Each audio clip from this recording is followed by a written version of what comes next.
in our minds. I pledge allegiance to the flag of the United States of America and to the republic for which it stands, one nation, under God, indivisible, with liberty and justice for all.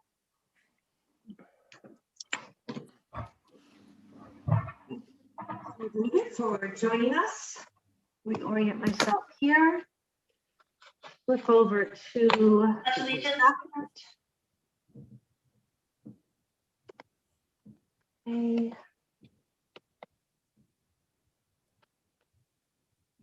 Okay, so as per typical, Mr. Wilson, have you heard from Mr. Stramello by chance?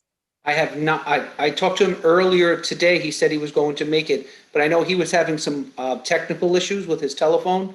So I'm not certain if he was maybe getting that fixed. I'm not sure.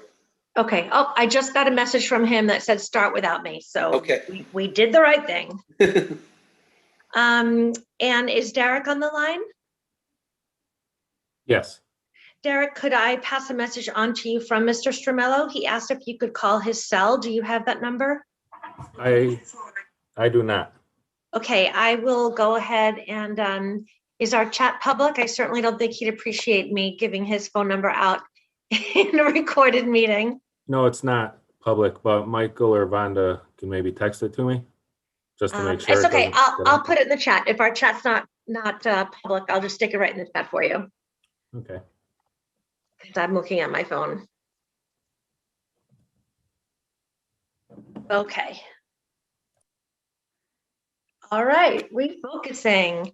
So thank you again for the financial summary. If you wanted to take just a few minutes and walk us through, I have a couple of questions jotted down, and Beth might as well, but go ahead and kick us off, Dave, if you wouldn't mind. David. Sure, not a problem. As I mentioned last month, I hadn't yet applied back some of the newly released CRF grant funds, which I did on regular instruction and special education and whatnot. So the certified staff, non-certified staff numbers are in line.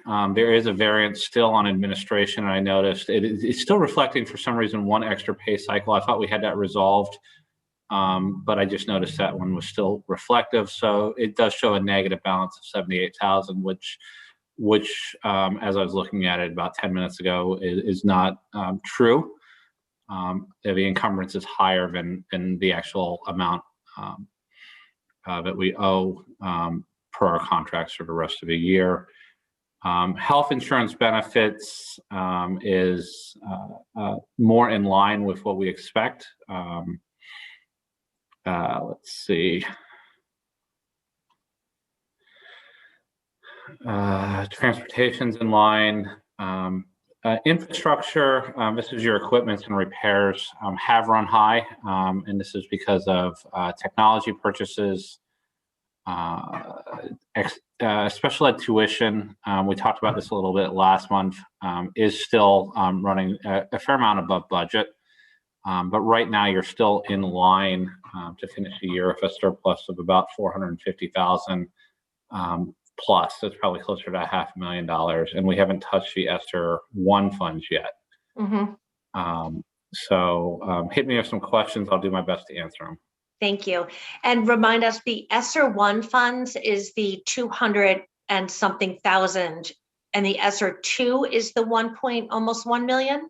It's not 1.1, it's closer to 1 million. Yeah, I see it. Yeah. Mm-hmm. Yeah, that's right. So again, that you've had a number of rounds of grant funding over the last 12 months. You're probably familiar with that. 1.4 in CRF. We've drawn down 1.2 of it.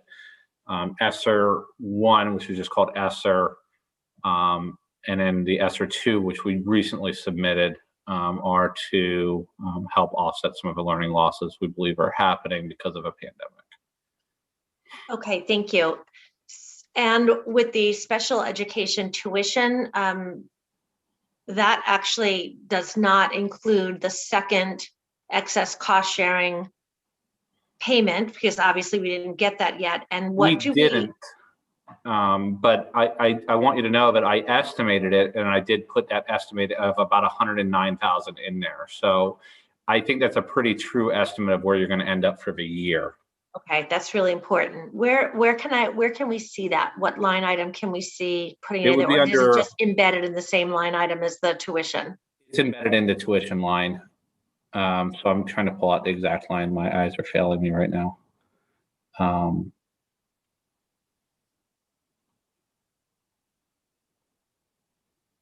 Tuition. So it would be about 01563 line, special ed. So I'm sorry, Kristen, we're projecting Yeah, a please. $500,000 deficit? No, you're projecting a $500,000 deficit. We're in that particular line. And overall, outside tuition, which is not just special education, it includes regular ed and ag science, I believe, is in here. You're 461 to the bad. So you budgeted, I'm sorry, Seymour budgeted 1.6 million, and we're substantially above that right now. We've already spent 1.7 with another 392 encumbered. Do we know what the drivers were for that? Special ed is a tough one. I don't know if Chris is on this call. I can't speak intelligently about it. I believe, and Michael Lavonda, please jump in. I think it was, and Mr. Boyle, Chris has kept us informed that we have had to outplace several students. All right, thank you. And I think that's what's driving it up, although I'm a little surprised that we're only thinking we'll have about 100,000 for the excess cost. No, 100,000 remaining. So excess cost, we've already received 525,000, I believe. Yeah. We're anticipating another 109. The way they pay it out is in like an 80-20. So they pay about 80% of it out in the spring and another 20% towards the end of the fiscal year. Okay. There's I a didn't realize true up was that that big. happens, and we did already receive the 525 or 545 as a first payment. So we have Okay. received that, and it's been applied back. Okay. Can I just ask a clarifying question? I thought Yeah. that the grants we kind of budgeted outside of this report. So meaning that 1.7 expenditure is really 2 or however the math works with the funding. It's not the same grant, Beth. The grants that we budget, the grants that we've been budgeting outside of this document are the COVID-19 grants. The No, one I we're understand that. I'm talking about pre-COVID. I was under the impression those grants were separate. not because there's no the revenue cost on sharing it. grant, not the excess, not the special ed cost sharing grant. So if this is an expenditure report, how do you, to your point, Kristen, how do you see the funding back? You net it off. So there's multiple grants that a district gets. You have your IDEAs and your title grants, which are typically held outside of the general fund. Excess cost is a unique grant because what it essentially does is it subsidizes a district for very high cost special education students. And it's based on this complicated formula of you have an average cost per student, and the state reimburses you for 4.5 times that times a factor, and that factor changes year over year. Last year that factor was about 70%. It depends on how many students are outplaced. The estimates this year is it might be as high as 80%. It's still not fully funded. And what they do at the state level is they set a hard dollar amount on all special education costs. So the dollar amount for special education, I believe, is $134 or $64 million. And it's been flat funded for 4 or 5 years now in a row, which is why your district reimbursement keeps dropping and dropping and dropping. Now, again, even if they funded it at 100%, you're still 4.5 times your average student cost. So if your student cost is $20,000, it's only money above the $90,000 threshold is eligible for cost reimbursement, unless, of course, it's like a DCF placement, which is dollar for dollar.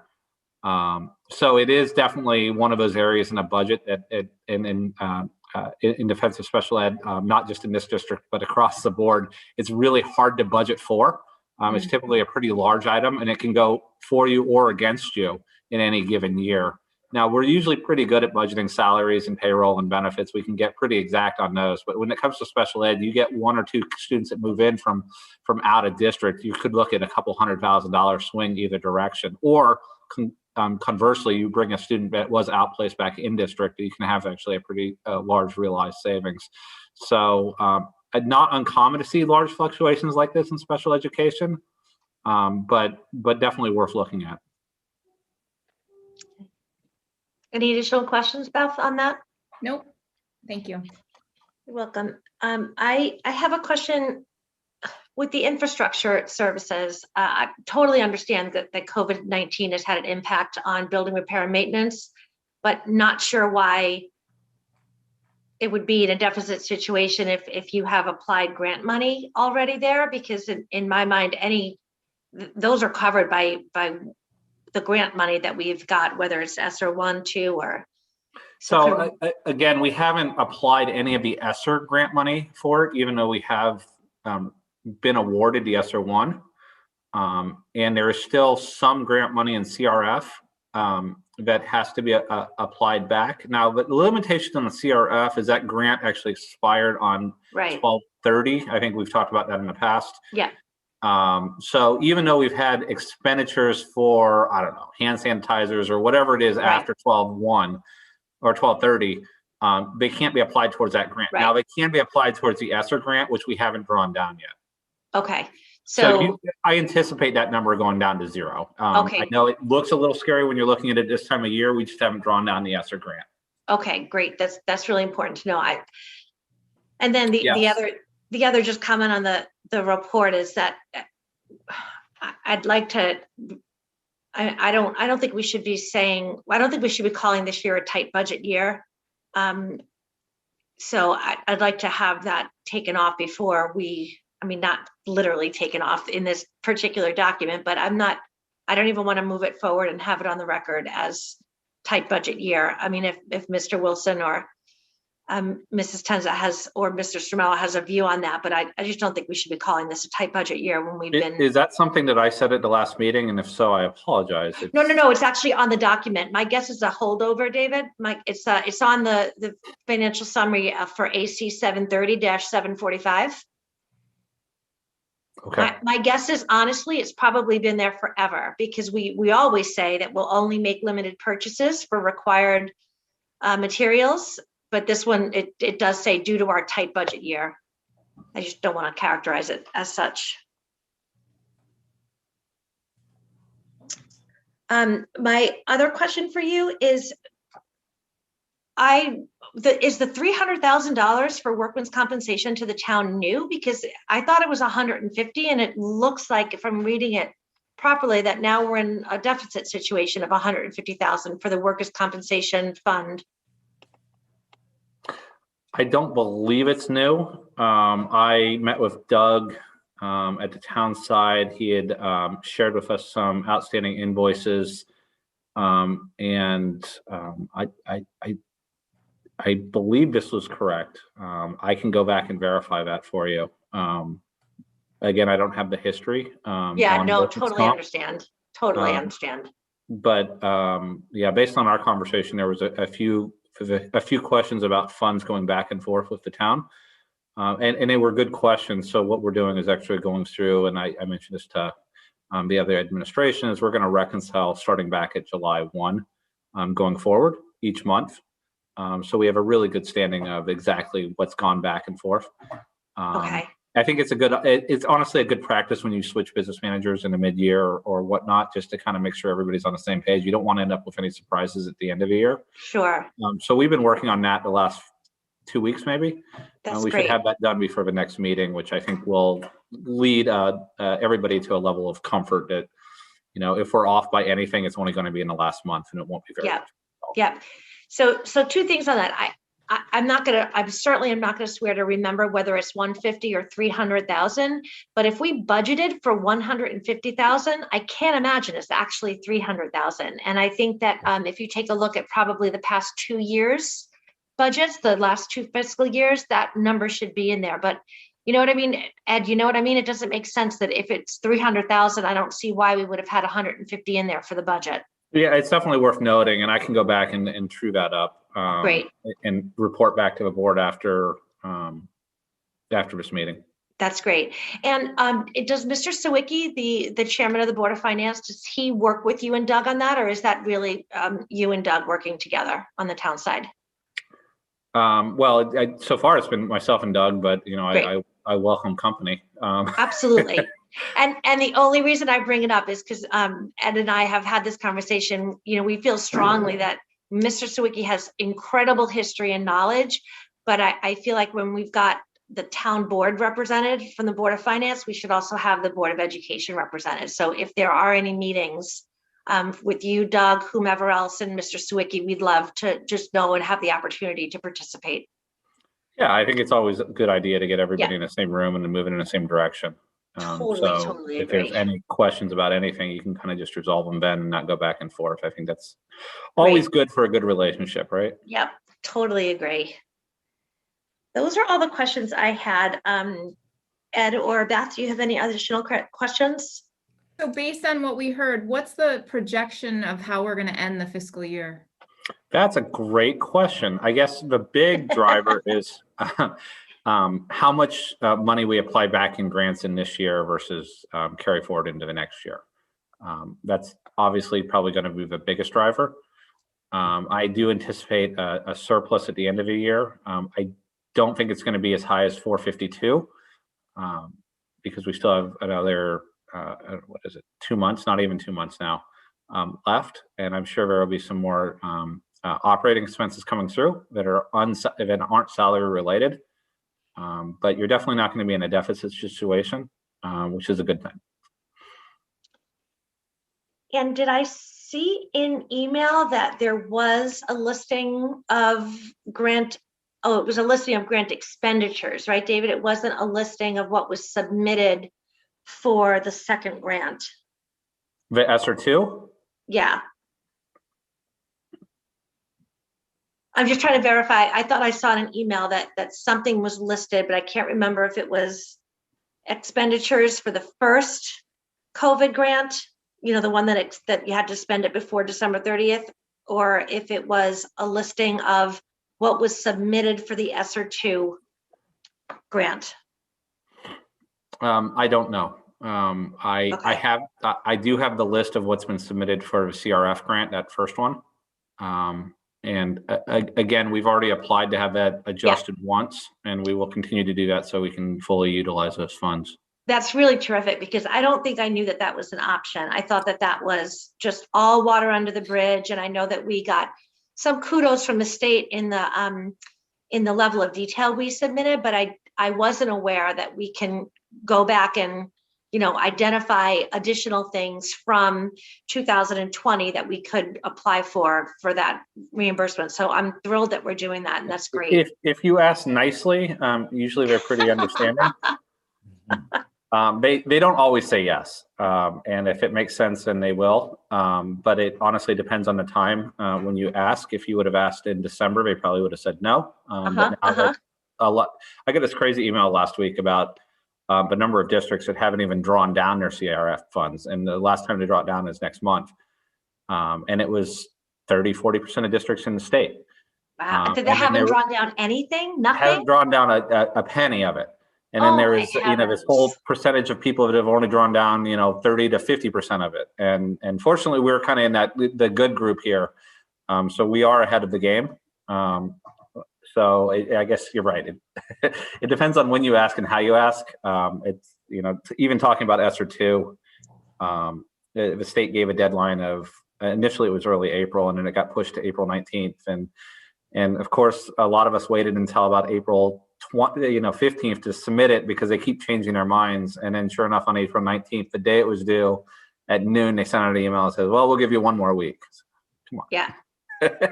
Yeah. So, but we have submitted and we have been approved, which is great. Okay. Ed, did you have anything? Well, I was going to say that after the last comment, maybe, Kristen, when you do your report, you ought to compliment our finance department for doing jobs that were in the the 60% category versus the 30 and the 40%. because there's sometimes people think that we're not doing a good job when we are. No, we're doing a great job. I mean, Yeah, I agree. you have a great staff here, and I'm serious when I say it. I've been at a couple different districts, and you have a really quality senior administration, and then the central office staff they really know what they're talking about. So it's made walking in pretty easy. That's great. That's great. The only question I have, and I think it's a loaded question, so Well, then I'm not answering that one. oh, I know that. That's why. Well, Right. just ask it nicely, Ed. Well, It that's might what be loaded, but I, ask it I, nicely. well, I always ask nicely, Christine. You know that. I'm just on the transportation. Are we satisfied? That's why I said loaded question. Are we satisfied with what we got from All Star, and satisfied in quotations? I don't know if you can answer that, Dave. Well, I can tell you about my experience with All Star Okay, in general, and I've used All Star at least 4 of the districts I've been part of. Right. And I think it comes down to that working relationship and I know John Dufour pretty well, and Leslie, his sister. They run a good ship. They focus on the things that are most important, which is, not leaving kids on buses and being safe, and really taking care of the drivers that they have on staff when possible. And these are the things I think about more than I think about even the cost of transportation services, which is weird to say as a finance guy. But when you really look at it, that's the most important things. And I've worked with them for the last 8 years, and they're honest people. And they're good people, and they do a good job, and they wouldn't be at the place they're at if they didn't. So I know some districts have had difficult relations with them based on whatever, and it's not them alone. But they've done a good job everywhere I've been. Not to say that they haven't had challenges within their own organization over the last year. Before the pandemic started, All Star had close to 900 drivers, and because of the pandemic, they had almost 200 drivers just decide they're not coming back, and it's because of age or other related factors, healthcare related issues. So it definitely put us in a driver shortage across the state. It's not just related to All Star. So they've really had some challenges, and I think some of that went back to some districts that were fighting contracts and maybe not paying the amount per the contract because the buses weren't running or whatever else. And some districts went into litigation, some didn't, some were able to settle. But I know that they've been working really hard to find drivers, and they're advertising all the time, but that's definitely a limitation. And I don't even think that's a limitation of Seymour. I think in general, it's hard to find a good bus driver because it's a hard job. You don't make a lot of money. You have 70 kids screaming in the back of a bus. You make one mistake and everybody yells at you. Yeah. It's tough. So you really need to take care of your drivers that you have. And I think All Star tries very hard to do that, which is why I like them. Yeah. Are we happy with the amount of money we've gotten back with them? Do we think that's fair? And did we change some services for special education from All Star to ACES? I can't speak on that. I'm not as familiar with Okay. the special ed components of it. Anyone else? Mr. Boyle, Mr. Wilson, Mrs. Tenza? I can answer that if Yeah. you'd like, or Mr. Please, Wilson. thank you. Yeah, that'd be Go great. ahead, Dr. Boyle. So through the chair, we did over the summer enter into an agreement with ACES, who they have relationships with 2 transportation vendors. They use Piggyback and they use Curtin, but they are essentially a central hub. So for any student going outside of Seymour, All Star gets the first opportunity at running the vehicle that we need, or adding them to an existing route, or whatever the case might be.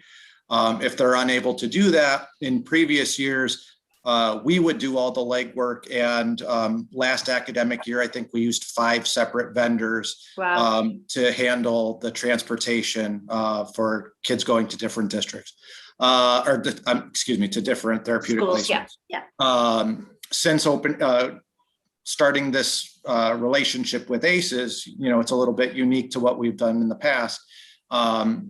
we've seen a lot of success, and I personally would like to continue to use this relationship moving forward. In addition to some of the logistical factors, us only having to contact one place for transportation, we've seen significant cost savings over using independent contracts for each individual student. Now we certainly are benefiting in a lot of different ways from this relationship with ACES. So that's excellent, and it definitely seems to make a whole lot of sense. So that's great to hear. Oh, thank you. It has been very positive. Beth or Ed, anything else?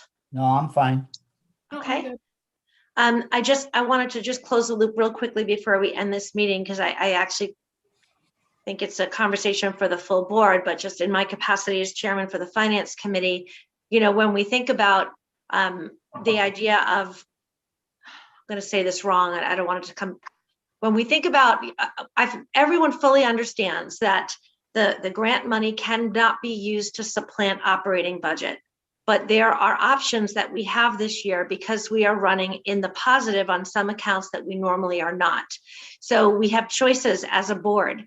We can use surplus line items that we have to make up for deficit line items in things like the building line. Or we can use grant money for those building overages because they are directly linked to COVID.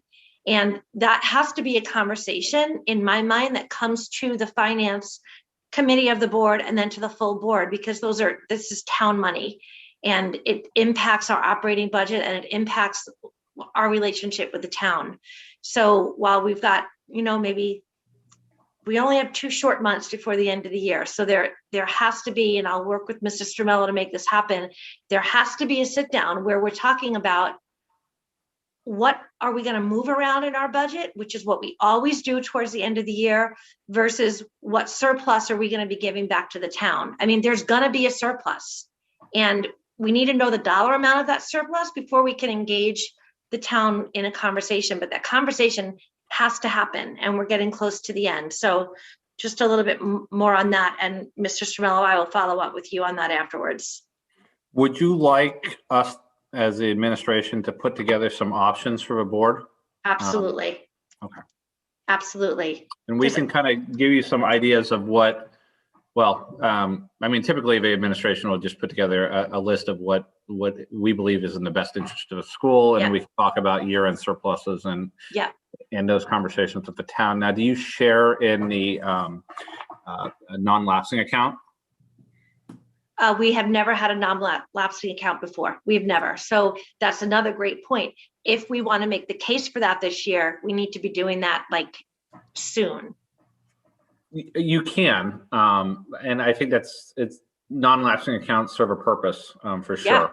Yeah. I'm not going to get philosophical or try not to get too philosophical. We talked about it as a town, as a school board, and as a finance board, and as a first selectman, or first select woman representative. And we talked about that last year, but then we had some expenses that did have to be paid. So it ended up, we really did not have a surplus. Well, we didn't have a surplus at all last year, but this year is different. So we do need to engage, and seeing exactly what those plans are and what the options are would be wonderful. And it's actually all right if you don't set up the I have some templates and I can point you in that direction and help with some of those conversations. But if you don't get to that by June 30th, there's other ways that you can spend your appropriation. You can encumber items for next year off of next year's budget, things like that. Okay, great. All new information for us because we've never been in this situation before. Well, we have a lot to do on the education front, so it'll be good to have some gunpowder to keep it going, right? Totally agree. Okay, I would entertain a motion to move to the full board acceptance of the management summary, just simply removing the last sentence. Just simply removing the last sentence of the management summary, removing the phrase due to our tight budget year.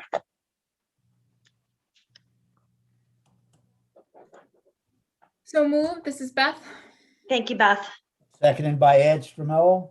Thank you, Ed. All in favor? Aye. Aye. It's unanimous. There are no nays. Entertain a motion to adjourn. So So moved. moved. Beth was first and Ed second for a motion to adjourn. So see you all in a second. All righty.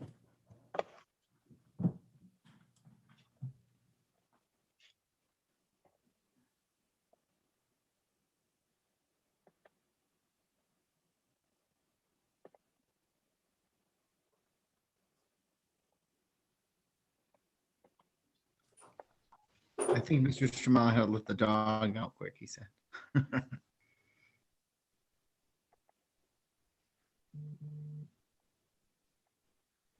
So I guess we'll wait till he comes back. I know we're a little over, but.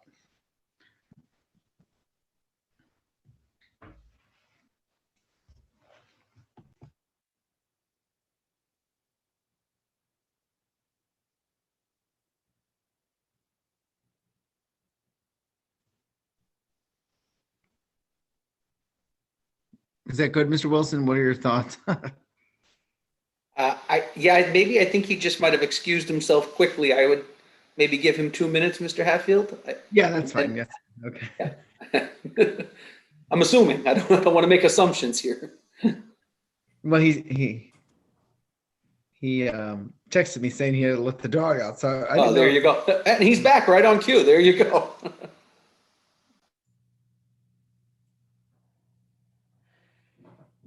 All righty.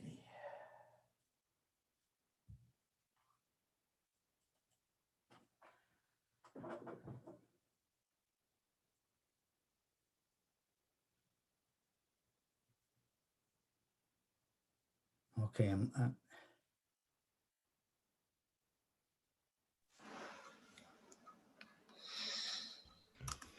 right. I don't know if I'm in this right. No, I didn't leave the other meeting yet. You're good, Mr. Stramal. I believe it's the same link. Oh, okay. All righty. Okay, I'm going, I'm looking and I believe that we have a quorum. 1, 2, 3, 4. I think we're missing Mr. Cubic and Mr. Stan. Well, Mr. Cubic is not going to be attending. He let me know.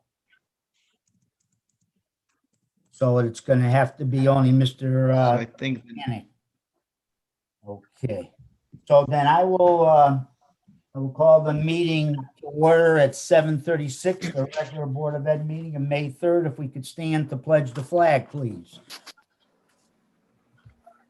I pledge allegiance to the To the flag flag of of the United States of America and and to the republic for which it stands, one one nation, nation, under under God, God, indivisible, with with liberty and justice for all.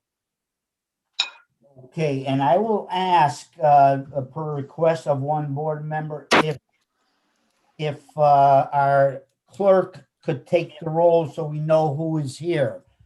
So Mrs. Doherty, if you could please take the roll call.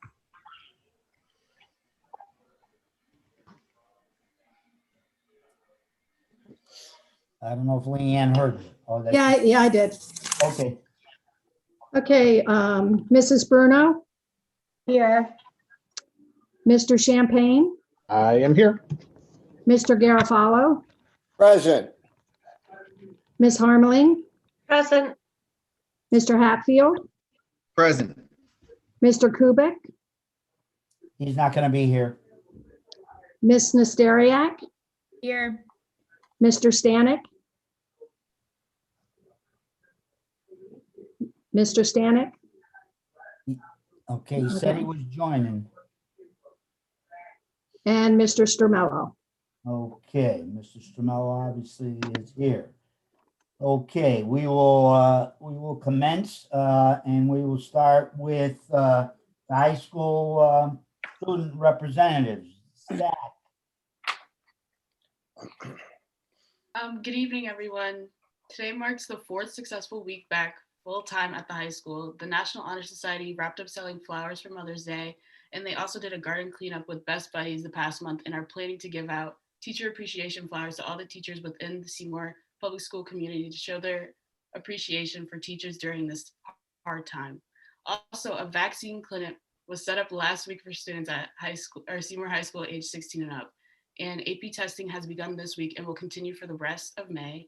And Seymour High Performing Arts is hosting a rock concert on Wednesday, May 19th, sponsored by the Student Council.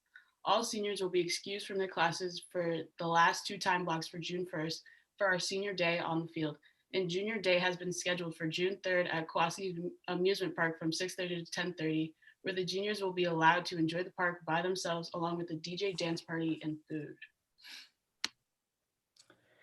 Okay, that was Karina. Now, Zach, you're up. Zach, you were a little slow on that. Unless you planned for Karina to go first. No, yeah, she went first today. Okay, go ahead. Well, good evening, everyone. Prom has been scheduled for June 17th at AquaTurf. Open Can to you both- speak louder, Zach? Yeah, I'll come closer to the mic. June 17th at AquaTurf, open to both juniors and seniors, and no outside guests. Students are currently voting on the theme. The National Honor Society induction ceremony will be a virtual event this year and will take place on June 7th. We're also having our senior awards and scholarship night on June 10th, another event that will be virtual. Graduation practice is June 18th and bright and early at 9 a.m. and graduation is the same day at 6 p.m. later in the evening. And just a couple things that the students are requesting is like more seating in the outdoor area during lunch, because with the nicer weather, more and more people want to eat outside. And there just really isn't enough space to accommodate all of us. So if someone could help us on that, that would be like phenomenal. And another thing that a lot of people came to me and, were talking about is how disappointed they were with the 2 tickets per graduate limitations. I would really want to see that expanded as soon as possible to more people. For sports, tonight, the girls softball team won their game against St. Paul 18-1 and have 9 wins and 2 losses for the season. For track, girls are undefeated, 6-0 in meets, and the boys are 5-1 and have a meet in Oxford tomorrow. For tennis, the girls have 5 wins and 3 losses. That's all I have for tonight. Thank you. What about the baseball, Zach? Do you have a baseball record? No, I don't. I think they're doing pretty good this season too. Okay. I wonder if Mr. Freund knows the baseball record, but I don't. Okay. Not off the top of my head, Mr. Smith. Okay, that's fine. All right. Any board members have questions for either of our 2 student representatives? Please ask now.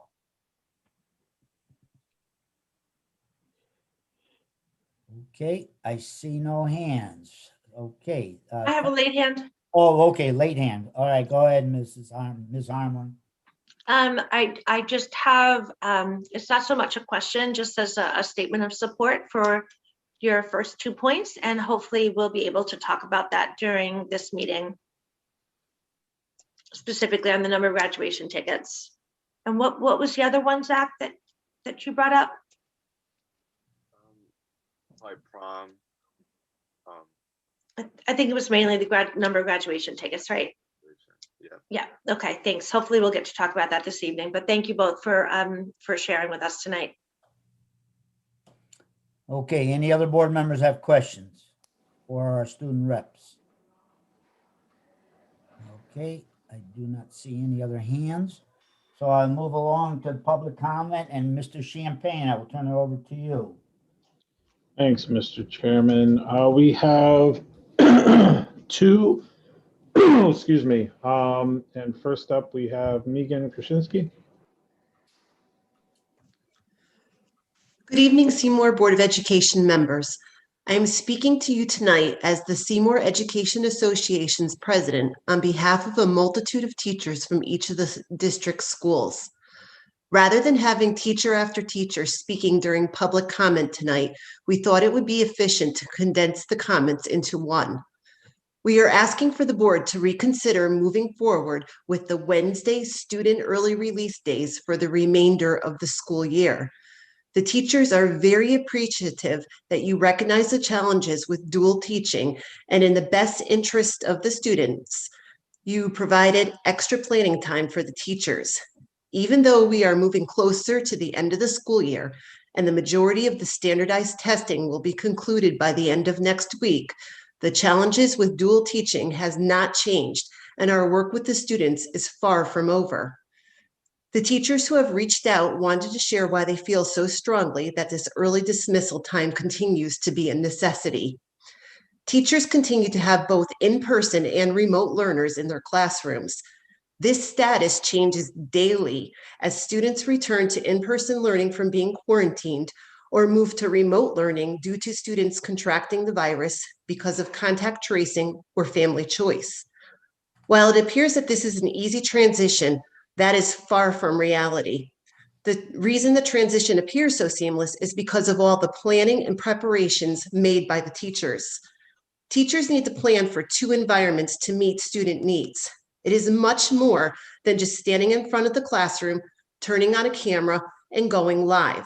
Teachers are being asked to prepare more paper and pencil assignments for the in-person learners to reduce screen time, but still need to prepare digital materials for the remote learners. This includes linking and scanning all materials for students that are at home, or printing materials for remote students to pick up at school if they do not have a printer of their own. This is just one of the many examples of what teachers use that Wednesday time for.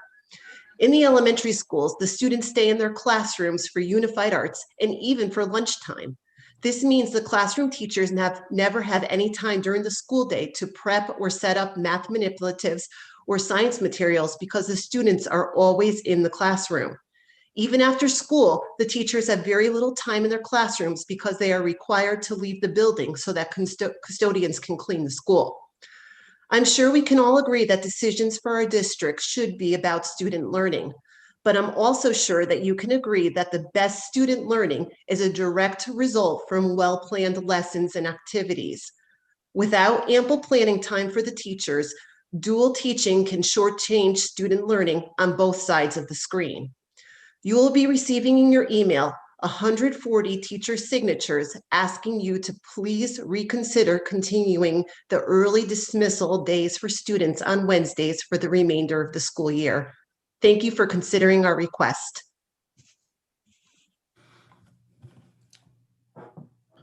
Okay, Chris? Okay, next up, we have Rebecca Bennett. Good evening, everyone. It's different to be talking in public comment than normally on the meetings. I wanted to say, as head nurse and co-COVID liaison for the Seymour School District, I would like to extend my appreciation to all the nurses, sub-nurses, and medical techs to help navigate this ever-changing school year. I would also like to take this time and extend my sincere appreciation for granting us the health tech position for the 2021 school year and the float nurse position for the 2021-2022 school year. As you're all aware, this year has been like no other. The nurses, along with the health techs and subs, have worked tirelessly to ensure the safety of all our students and staff. This position has allowed us to not only provide the physical medical attention that is required on a daily basis, but also address the students, staff, and parents' social emotional needs. Time is something that there never seems to be enough of. We are very thankful for the extra time and help that we have had this past year. This time and support has provided the best medical care possible to our school community. Thank you. Thank you. That is all I have, Ed. Okay, thank you, Chris. We will move on now to item 4, consent agenda. What is the board's pleasure? Mr. Stramal, so moved to approve the consent agenda as presented. Jay Hatfield. Okay, is there a second to that?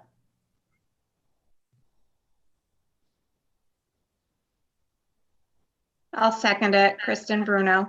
Oh, thank you. Is there any discussion? Mr. Chairman, Jim Garofalo. Yes. In as much as I was not in attendance at the special board meeting, A2, I would like to vote on each of those motions as separate issues. So I would ask that A2 be removed from the consent agenda to be voted on separately. Okay. All right. Is that all right, Jay, with you and your, with the motion, right? Obviously, he can remove that. Yeah. Okay, so we will vote, excuse me, on the consent agenda without the regular Board of Ed meeting minutes included. Everyone understand that? Okay, Kristen Bruno, how do you vote on the consent agenda? Kristen Bruno, I vote yes. Mr. Champagne, Mr. Champagne, yes. Mr. Garofalo, I vote abstain. Ms. Harmling, I vote yes. Mr. Hatfield, Jay Hatfield, yes. Mrs. Nesteriak, Beth Nasiriak, yes. Mr. Stanek, Fred Stanek, yes. and Mr. Stromello votes yes. Okay, so we have A1 removed. Mr. Garofalo, what's your pleasure? Point of clarification, Mr. Jamal, A2, I believe it was. No, I thought he said A1.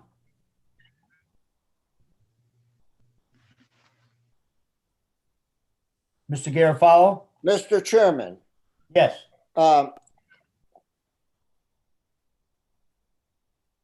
made a mistake. I would like to have A2 removed. That was the special Board of Ed meeting. I was not in attendance at that meeting. It is my error. I would ask for a revote on A1 and 2, please. Okay. Mr. Stanek, I need some assistance on that request.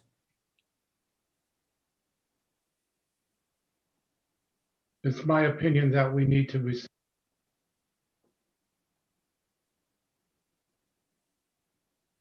We can't hear you, Mr. Stanek. Can you hear me now? Yes. It is my opinion that we should rescind the action on the prior motion and then restate the motion and we vote. Okay.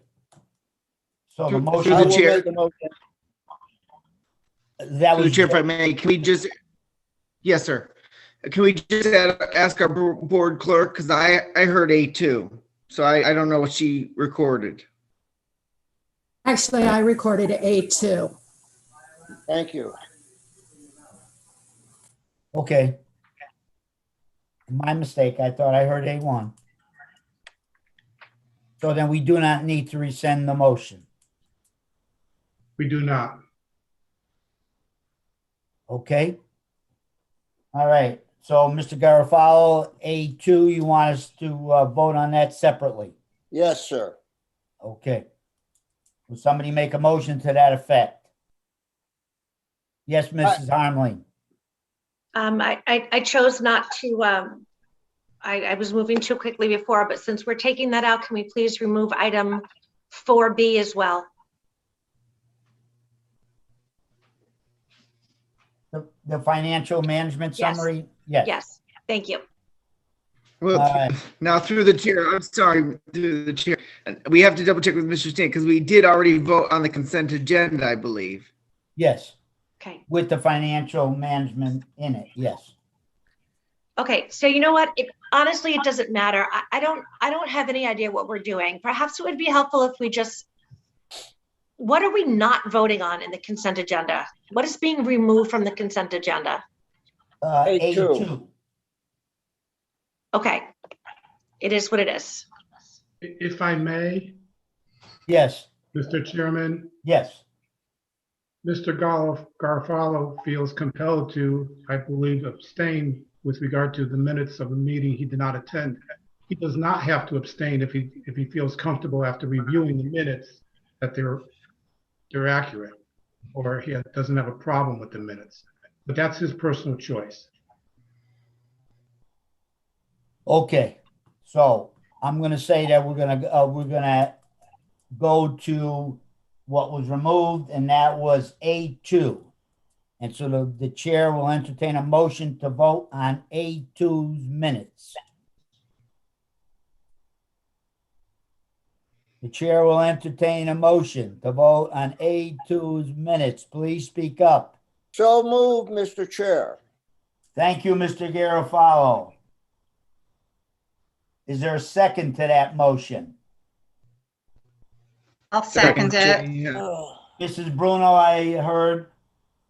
Okay. Everyone is clear now that we're voting on A2's minutes from the Special Board of Ed meeting of April 21st. Mrs. Bruno, how do you vote? Kristen Bruno, I vote yes. Mr. Champagne? Chris Champagne, yes. Mr. Garofalo? Jim Garofalo abstains on A2. Okay, Ms. Harmling? Ms. Harmling votes yay. Mr. Hatfield? Jay Hatfield votes yes. Mrs. Nesteriak?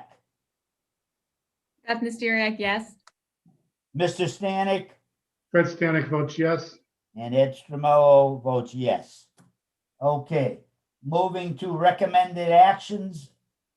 We need the awards advisory committee person to step forward with the motions. If I may, Mr. Chairman, Yes, Mr. Stanek. Fred Stanek, I am a member of the Awards Advisory Committee. The committee met recently and is making the following recommendations to the full board to award the recipients of the Brummer, Gallagher, Cabeza, and Petruni Award for 2021. And my first motion is to accept the recommendation of the Awards Advisory Committee to award the 2021 David A. Brummer Excellence in Education Award to Jara Chicola. Second, Seconded, and that was by Mr. Champagne. yes. Okay. Is there any discussion needed on that from anyone?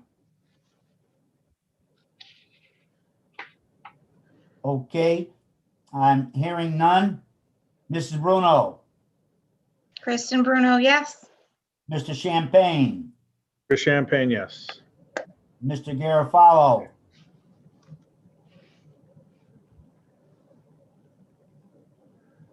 Mr. Garofalo? All right, I'll move on to Ms. Harmling. Ms. Harmling votes yes. Mr. Hatfield? Jay Hatfield, yes. Mrs. Nesteriak? Beth Mysteriak, yes. Mr. Stanek? Fred Stanek votes yes. And Mr. Stromello votes yes. Okay, Mr. Stanek? Thank you, Mr. Chairman. Fred Stanek again. I move to accept the recommendation of the Awards Advisory Committee to award the 2021 John J. Gallagher Memorial Athletic Award to Daniel and Jeanette Mara. Is there a second? Second, That was Chris again. Okay, any discussion needed on that motion? Okay. Again, Mrs. Bruno, Kristen Bruno, I vote yes. Mr. Champagne, Chris Champagne, yes. Mr. Garofalo, Yes. Ms. Harmling, Yes. Mr. Hatfield, Jay Hatfield, yes. Mrs. Asteriak, Beth Mysteriak, yes. and Mr. Stromello also votes yes. Okay, Mr. Stanek. And Fred Stanek votes yes on that last motion. Oh, I'm sorry, Mr. Stanek. That's okay. Fred Stanek, with regard to the next motion, I move to accept the recommendation of the Awards Advisory Committee to award the 2021 Vincentina Cabeza Excellence in Teaching Award to Kathleen Papa Zinko. Is there a second to that motion? Second, Mr. Champagne, seconds.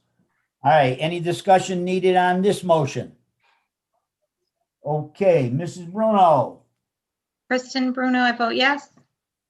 Mr. Champagne, Chris Champagne, yes. Mr. Garofalo, Yes.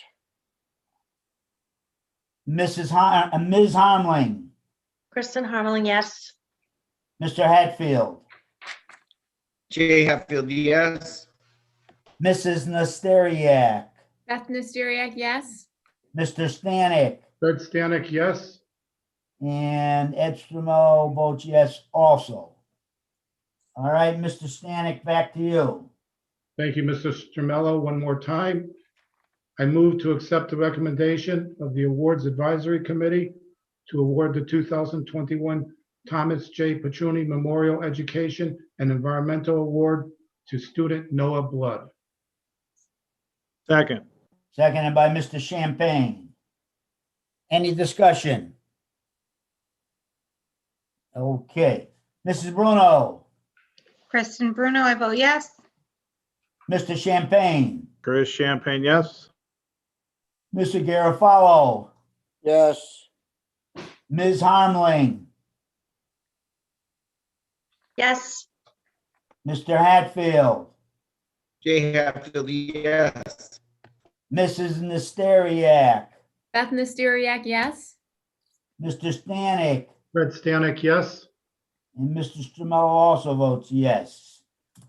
I'd like to thank the advisory committee for their hard work on that. And congratulations to all of our recipients. And I will ask if there is someone who would like to present individually because they have a connection, and I think a connection to a recipient or to one of the award things makes it a more special thing at our June meeting. So if you want to contact me to let me know if you're interested in presenting them, otherwise the chair usually presents them. But the chair is more than willing to allow people who have a personal connection with any of the winners to make the award more meaningful. So please do that before the June meeting. Okay, moving on to committee reports. Finance Committee, Ms. Harmling. Yes, we had a nice finance committee meeting today. We ran a little bit over, as you guys might have noticed. So we covered a lot of ground. We talked about update on the encumbrances column. There are still some things that are a little bit out of whack. So some of those encumbrances are not as high as they actually are. It's a matter of the system counting an additional payroll period.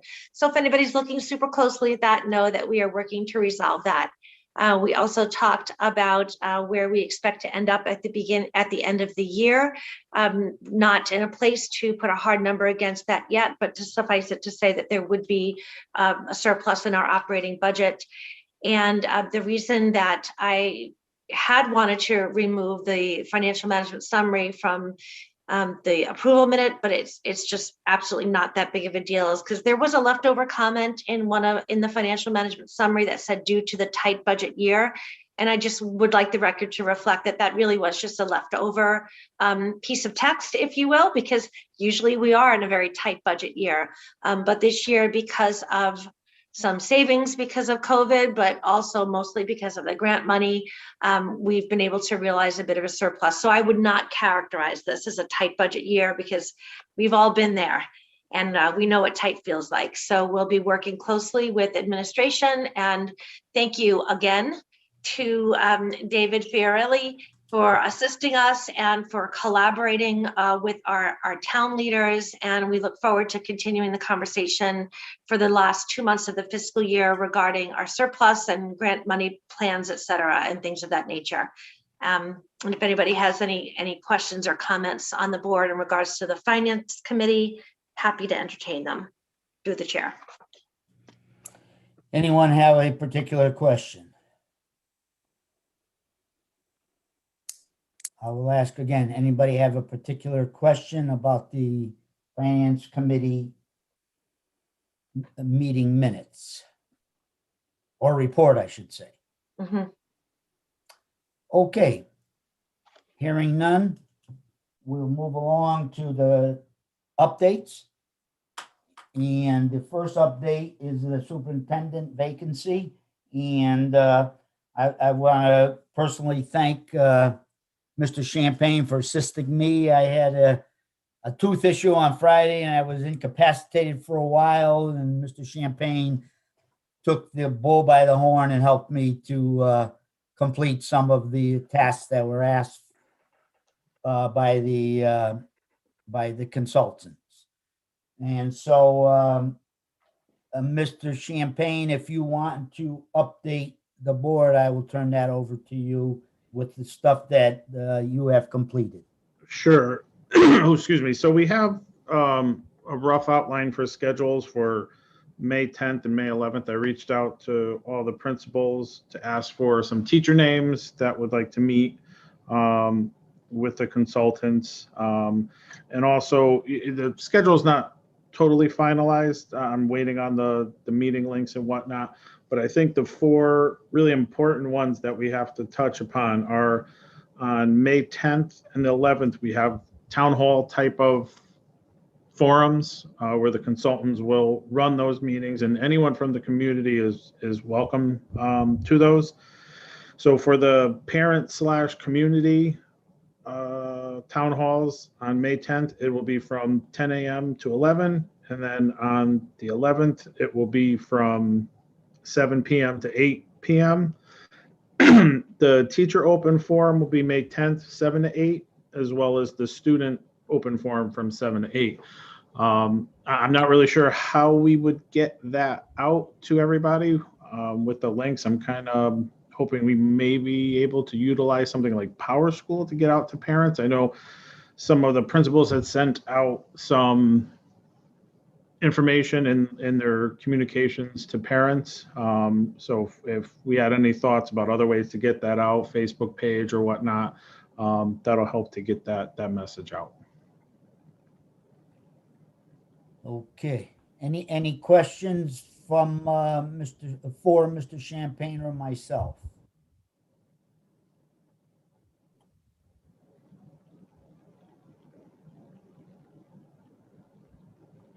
Okay. All right. Do not see any hands. All right. So Here I am. I'm here, late again. Okay. Go ahead, Ms. Harmling. Unmuting myself at the same time. I wanted to put my hand up. I apologize, Chris, if you mentioned anything about the parent survey or the community survey, I should say. Oh, I am sorry. Thank you. Cool. So I believe that is out on the Seymour Schools website, right underneath the COVID tracker. There's a link, and anybody in the community, whether it's parents, teachers, Board of Ed members, business owners, anybody can fill out that survey and submit that, and that will help compile some more data.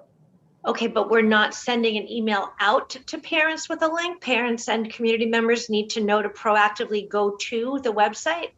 I believe that I also asked that of the principals. I know Mr. Elect and I saw that in the Cheetah tracks. Okay.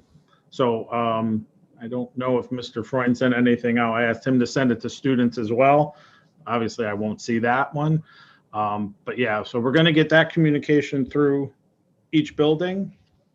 As far as like I said, the struggle is getting it out to non-school district members. So yeah, things like Facebook and I've asked the first selectman to push that out through that Facebook page as well.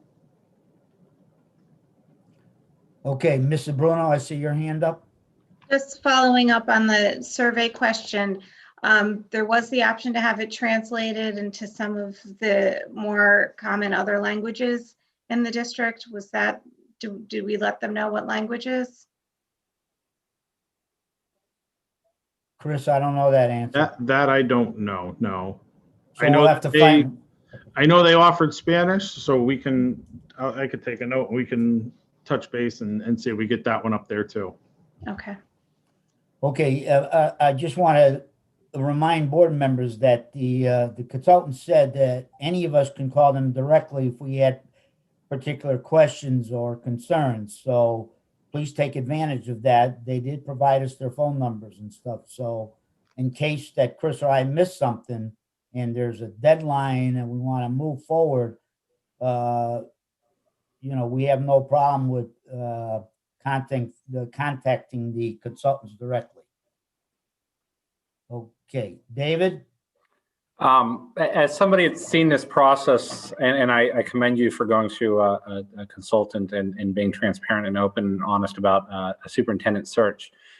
As somebody that's gone through this process a few times before, that relationship between the board and the superintendent is critical for the success of a town and a school district. And I think we all agree on that. They have, and this would be my recommendation, they have retreats offered by Connecticut Association of Superintendents, talking about how to be an effective board. And I think, aligning that with your superintendent search might put you in a place that is a really positive, productive place going in the future. That would be my kind of outside recommendation on this process. But I commend you again for being very public about your search and transparent, because that always leads to goodwill within the community. Thank you. Anyone else having a question?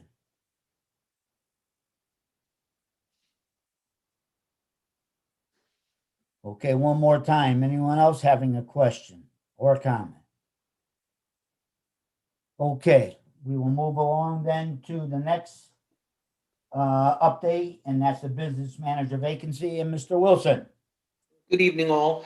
Business manager position is still posted. We are still accepting applications on a rolling basis, and as the applications come in, they are reviewed and screened, and interviews are taking place. We have interviews scheduled for this week. Mr. Fiorillo has graciously offered his services to sit in with Mrs. Tenza and myself as well. So we're excited that we have a couple of more candidates, and we look forward to conducting interviews and hopefully being able to present a candidate to the board is our hope. But currently, we do not have a candidate at this time to present, as interviews are still ongoing. Okay, any questions?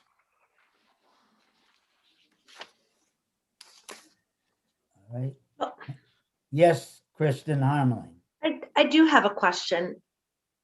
What happens if we don't find someone? So that's a great question, Ms. Harmeling. We have been in conversations with Mr. Fiorillo.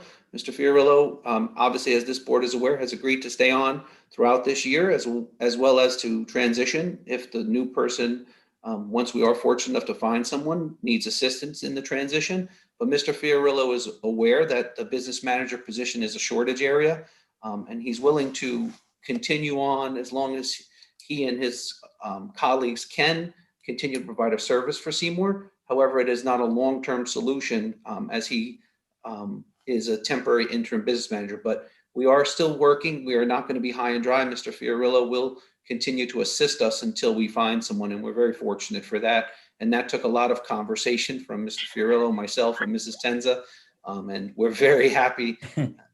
He said in the finance meeting, Ms. Harmeling, if you ask nicely, and we definitely asked him nicely. We used his own words right back at him, Ms. Harmeling. So he kind of regretted saying that to us, but that's okay. We have him on the hook now for a while, but we're confident and we're hopeful that we do have a candidate, and we're very, very grateful to Mr. Fiorillo for his willingness to stay on board and transition, and as well as stay on board until we have an adequate and more so a successful replacement that can carry on the work of the business manager, as we all know is so important. So we're not high and dry, Ms. Harmeling, but yes, that was something that caused us to sweat as well. But we have Mr. Fiorillo. No matter what he says after that, we have his word that he'll stay with us. That's terrific. Thank you, both Mr. Wilson and Mrs. Tenza, for whatever sweet talking you needed to do. And thank you, Mr. Fiorillo. It's honestly, it's a pleasure. I do enjoy working with, again, your central office staff, your administration. The board has been very kind. I have a group of peers that are, we acknowledge, I'm part of a larger organization, CASBO, and we acknowledge that there is definitely a shortage area in business officials. It's a tough job, and one of the things that we've pledged, at least my group, is to help districts like Seymour that are having a trouble finding a business manager. Even if you hire somebody that's a little green but capable, we'll stay on and help until that person is comfortable and you're comfortable. And really, that's what we're trying to do. And we've done that in other districts and had some success. But when you have a shortage area like this, it's really hard because you end up seeing the business manager shuffle. You get a great business manager and then they go to another district that can pay maybe a couple nickels more, right? So really our goal is to help districts like Seymour and make sure you have the right fit and somebody that's going to be able to work with you for a long period of time, and we'll be around. So even if it's not the right fit, we're still around and we're going to help and we're going to make sure things get done. Any other questions for Mr. Wilson? I have a follow-up, Ed, if there are no other questions from other board members. I don't see any others. Go ahead. Okay. So my follow-up is, do we as a district and as a board need to start thinking about an HR position? Mr. Hatfield asked a very good question a few meetings ago about, in previous administrations, or our finance director was serving the role of HR. But that's always going to be through a financial lens, because that's what that person is qualified to answer. And I know that we've got a part-time HR person at the town, but I'm a little concerned that we don't have human resources oversight in terms of a more holistic lens. And I also think it's a huge burden. We shouldn't think that benefits administration is the same thing as finance, because it isn't at all. So I'm just wondering if we need to, as we're moving forward, I know our budget hasn't passed yet. I know our budget is set for next year, but do we need to rethink and have a dedicated HR position? Okay. Any other questions? Thank you, Ms. Harmling. Any other questions for Mr. Wilson? Okay, then we will move along to ESSER grant update. And we have two people listed on who's going first. Mrs. Tenza? I certainly can. This is Mrs. Tenza. If I may, Mrs. Harmling, just to touch on the point that you just made, we definitely have had a business manager that has done all aspects. I've always picked up a bit of the HR, but I do want to assure the board that we've been working very closely with Chris Pelosi at the town, and he's been extremely helpful. And I know that David Fiorillo and I and Michael have had many, many conversations with him recently about a variety of HR things that constantly pop up. And he calls, here's his cell phone, he calls back, he emails, he produces helpful information. So I don't want you to think that there's something that's not being addressed. I think that we're feeling better than we were about how it's being addressed. Yes, Ms. Harmling. Do we have a formal arrangement in place with the town? I mean, I know that at one point we did talk about a formal position sharing, but to my knowledge, that's still only facilities manager and IT director. Correct on those two, yep. Yeah, so I mean, that's wonderful that he's giving assistance and doing some of the HR lift, but that's not the same thing as our people having an HR professional to go to. And given if he's not a shared position, that gives him limited room or ability to be proactive in HR issues. So I certainly not for a discussion tonight, but I do think we should talk about it at our next meeting, Mr. Stramello, because okay, our staff should have an dedicated HR person. And if that's whether that's a full-time split position at the town side or, okay. So I'm not suggesting things are falling through the cracks, but anybody it's just not the same. We need an HR person, whether it's split with the town or dedicated to the board. It's not the other thing, right? Okay, Mrs. Bruno? I And would then agree. Mr. Wilson? I would just agree with what Ms. Harmeling has brought up. I think this pandemic has showed us that sort of helping staff navigate many of the things that an HR director can do is something that we should look into. Okay, Mr. Wilson. So if I may, just for clarification, and Ms. Harmling and Ms. Bruno, you are correct in that, the HR component is a huge component. And if this board recalls, when Mr. Pelosi was brought on board, He was brought on board with the concept to work with both the town and the Board of Education. He had to spend a majority of his time with the town in the very beginning because he had to bring some processes and procedures on board with the town that we already had in place at a Board of Education level. Since his transition, he has definitely come more on board with assisting, even with our previous business manager, as well as now with Mr. Fiorillo, our interim business manager. And as Mrs. Tenza said, he's assisting with other things. So he is wearing both hats, so to speak, because that is how the position was presented to him when he was hired. It is not formalized as a shared position, to Ms. Harmeling's point. I don't believe, and I'd have to double check his contract. I don't want to misspeak. However, he was brought on with the notion to assist with the town and the Board of Education for human resource needs. So that would be with benefits and any other issues that arise, FMLA, other concerns of that nature. So he has been doing that. He's been doing a great job of that. It is not solely for the board, and it's not solely for the town. And he's been doing both, wearing both hats. So I hope that brings a little clarity to his role and how he was brought on board. But he has been assisting, and that was when he was brought on board. I know because I sat in on the interviews, and that's how he was brought on board, is to work with both entities. Okay, thank you. Ms. Tenza, if you could go back to giving your report now, please. I can, thank you. So the ESSER 2 grant, we were awarded in Seymour a total of $1,029,026, and that was recently approved. I believe last Thursday afternoon, we were notified that it was approved at the state level. So now at some point we can start to begin to draw those funds down accordingly. And most of those funds fell into the academic support, academic addressing learning loss bucket. There were a few that fell into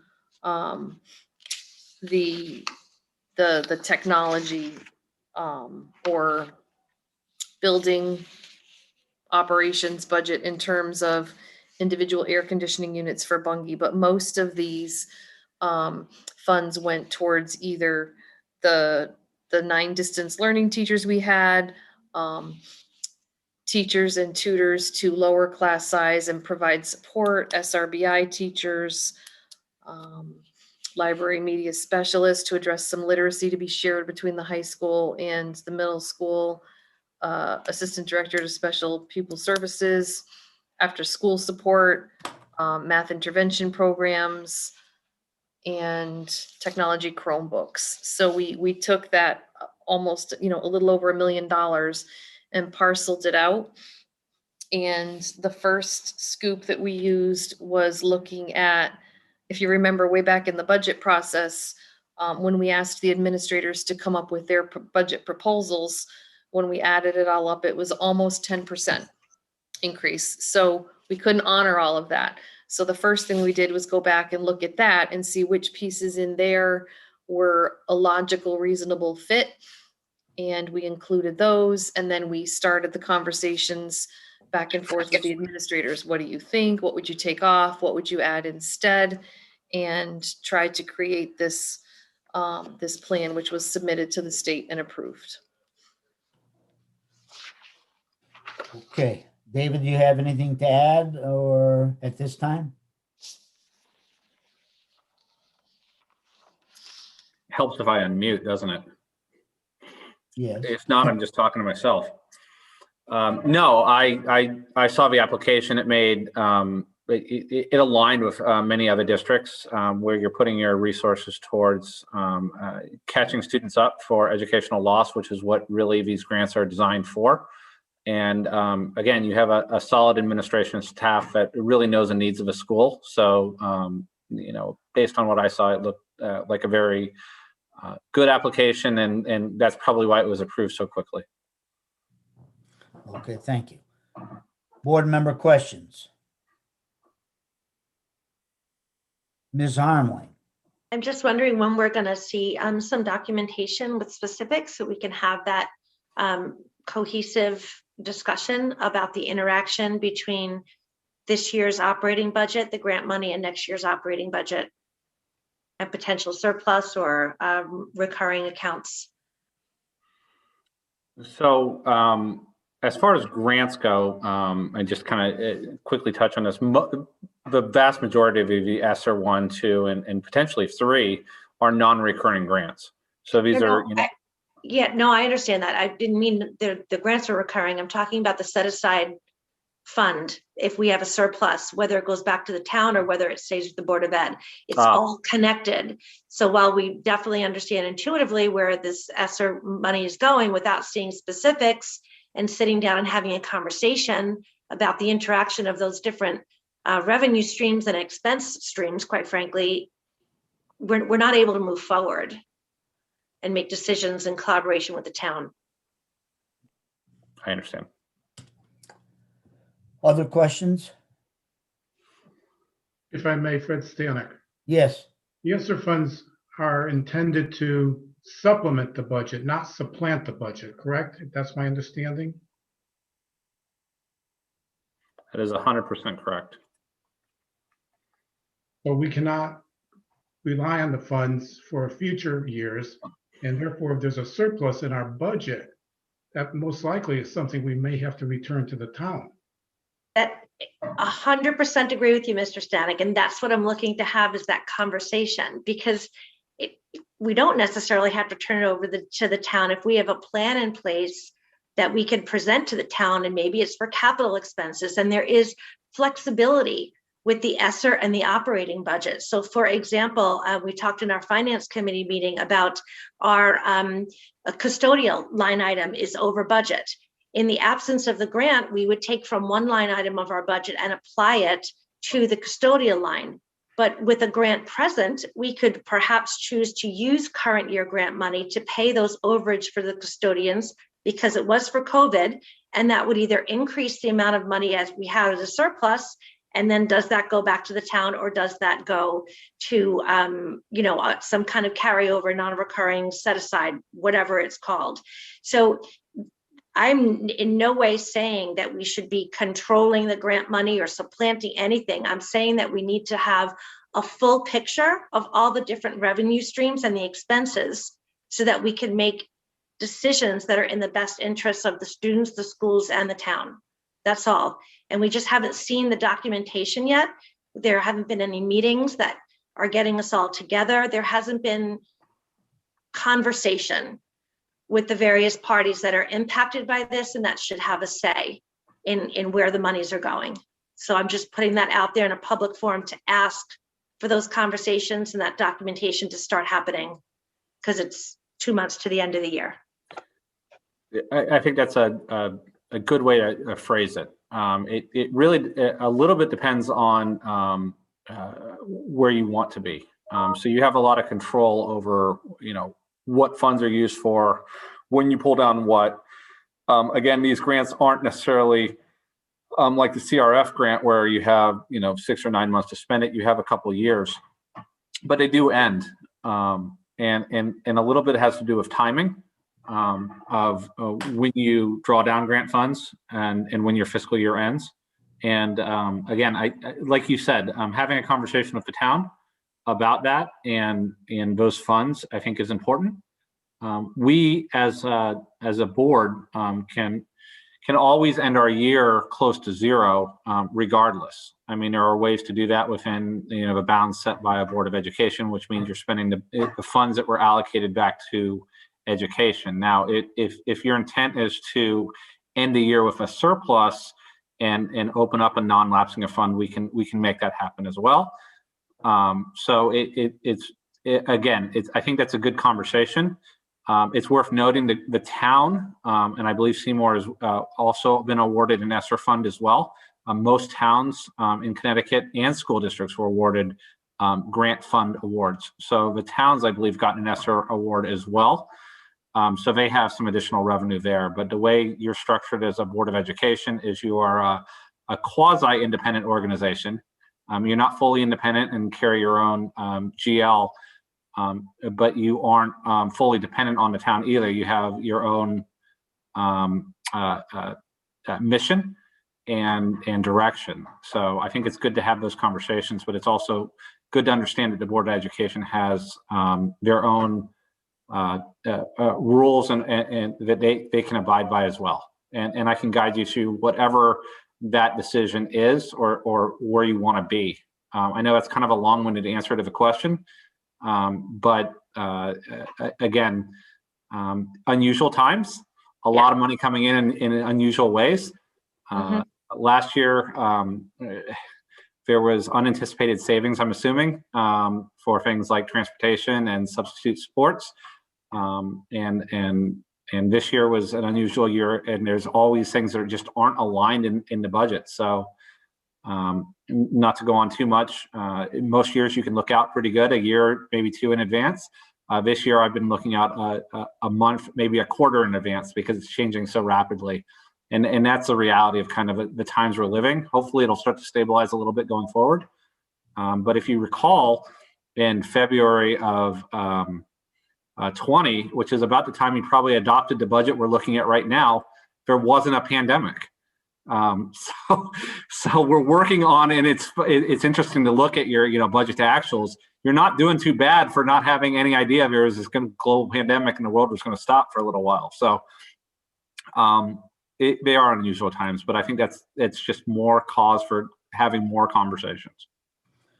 Anyone else with any comments, questions for Vonda or David? Or Vonda, are you finished with what you wanted to say? I am, thank you. Yes, just a reminder that many of these things were not for this year, therefore next year or beyond. Right, we understand. Anyone else with questions, comments?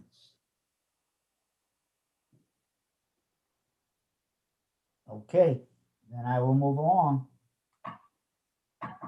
Okay, Chairman's comments. I don't think I have any comments. I think I spoke during the superintendent stuff that we're moving forward with the consultants. I'm going to be communicating with Rob Dyer more on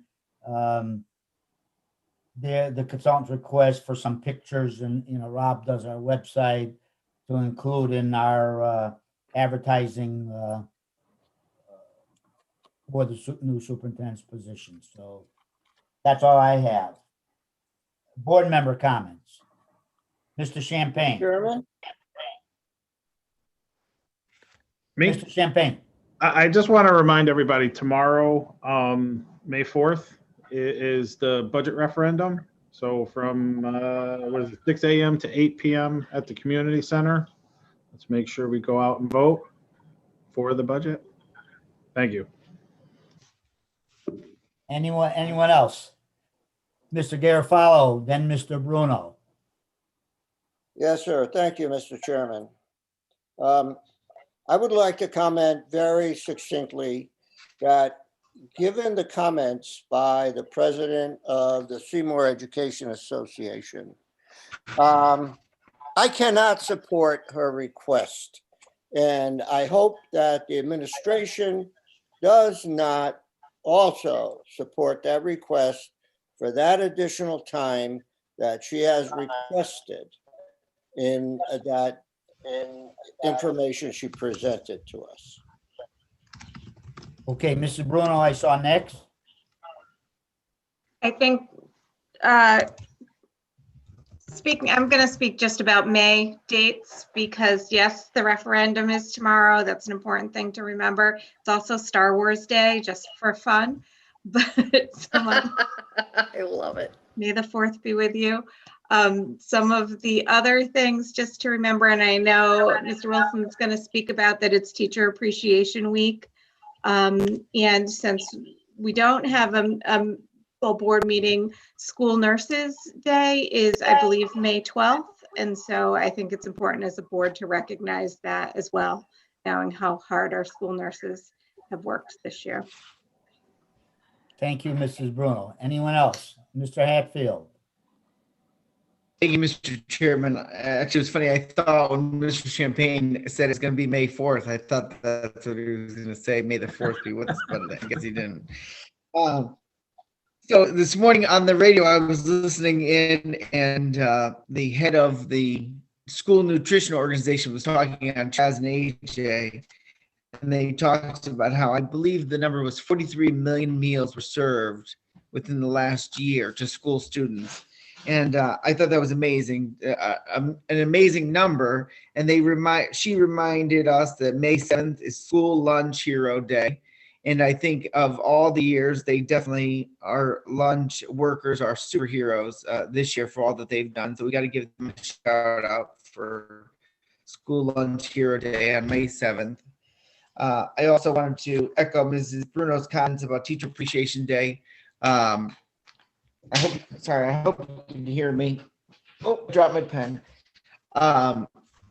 We definitely have a lot of superheroes. I'm looking at our teacher report or our school reports that we get, and we have a lot of superheroes as teachers in our district, and I have to give them a shout out as a fellow teacher. But also some of our retirees this year. 2 of them were my personal teacher. So I got to give them a quick shout out on Teacher Appreciation Week to Mr. Getting ready to retire. But I was lucky enough to be in their class. So thanks for the opportunity. Okay, any other board member comments? Yes, Ms. Harmling. I have a couple of things I'd like to, in terms of the 2 public comments that we heard this evening. I do support going back to, well, not going back to, I do support continuing early dismissal Wednesdays.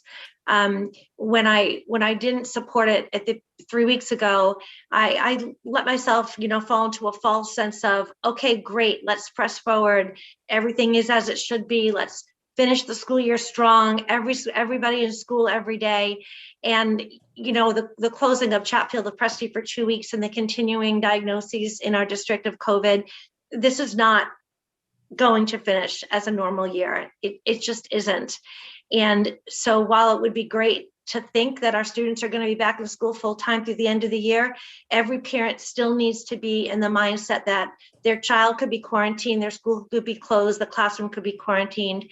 So given that, I really do support giving our staff that early dismissal Wednesday for planning purposes and for regrouping purposes and for paperwork. It's just been such a difficult year, and whatever's going to help people finish out the end. So I hope that there are some other board members who feel that way, and potentially I might make a motion to add it to the agenda. Building on the same series of comments, Mrs. Beckett thanked us for the floating nurse, and it occurred to me that I don't know that we've ever created that position as a board. We clearly said when we adopted our budget that one of the things we wanted in the budget was a floating nurse position, but I don't think that we have approved that position. And nobody can move forward with looking or hiring or posting without that position being approved. So I would really hope that the board does this soon, that we have a job description in front of us if we haven't seen one already, because there's really no reason to wait until the start of July 4th. Nurses are in high demand. We could be, and I would suggest should be, interviewing now. If a person can get in this year and learn the ropes, great. So that's my second thing. The third thing was just building on what our student representatives spoke about tonight. I would love to understand, and perhaps the superintendent will speak to this when he talks about end of the year plans. I have no desire to micromanage graduation. I hope to be there as a board member, but also as a proud mom and spectator. But I do certainly hope that we are leveraging our beautiful football stands for guests and for people to observe. So I hope the superintendent touches on that. And my final thing, which we've not touched upon, and I meant to touch upon it in our finance committee meeting, but we did run out of time, was given some of the communication from the superintendent to the board in our emails. I would like to learn more, and again, I hope the superintendent can address it, on what is happening with overtime opportunities for our school security officers. And again, pending those comments, maybe there would be room to potentially add something to the agenda pending superintendent comments. So that's it for me, 4 things. Okay. Mr. Stanek, did I see your hand up? Yes, Mr. Chairman, thank you. Fred Stanek again. I too believe that I now support the resumption of the early dismissal Wednesdays. I've talked to several staff members, not only teachers, the reasons and the need for the resumption of the early dismissal days. So with that, at the appropriate time, I'll make the motion to add that item to the agenda, whether it's now or later. Okay, why don't we wait to see if there's any other comments, Mr. Stanek, and then Sure, the thank chair you. will entertain that. Okay, any other board members wishing to make a comment?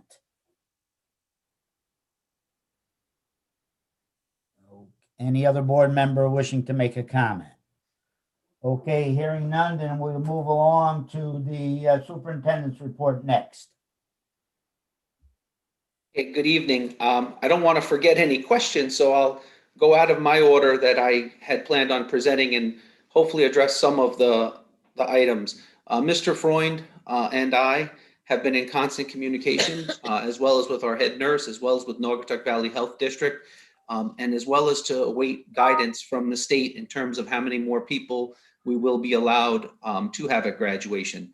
Once we get more guidance on that, May 19th is the date originally that the governor had set forth, that things would be more open. Once we have that officially, then we can open up and invite more guests. So that is something that we are all looking forward to, for that possibility to have graduation with as many people as we can. So we definitely have been talking about that. Mr. Freund and the team at the high school has been talking about that with me, as well as with our head nurse, as well as with Naugatuck Valley Health District. So more to come on that. I just asked for a little patience there. Mr. Freund has been continually communicating to the senior class, and I know he will continue to do so.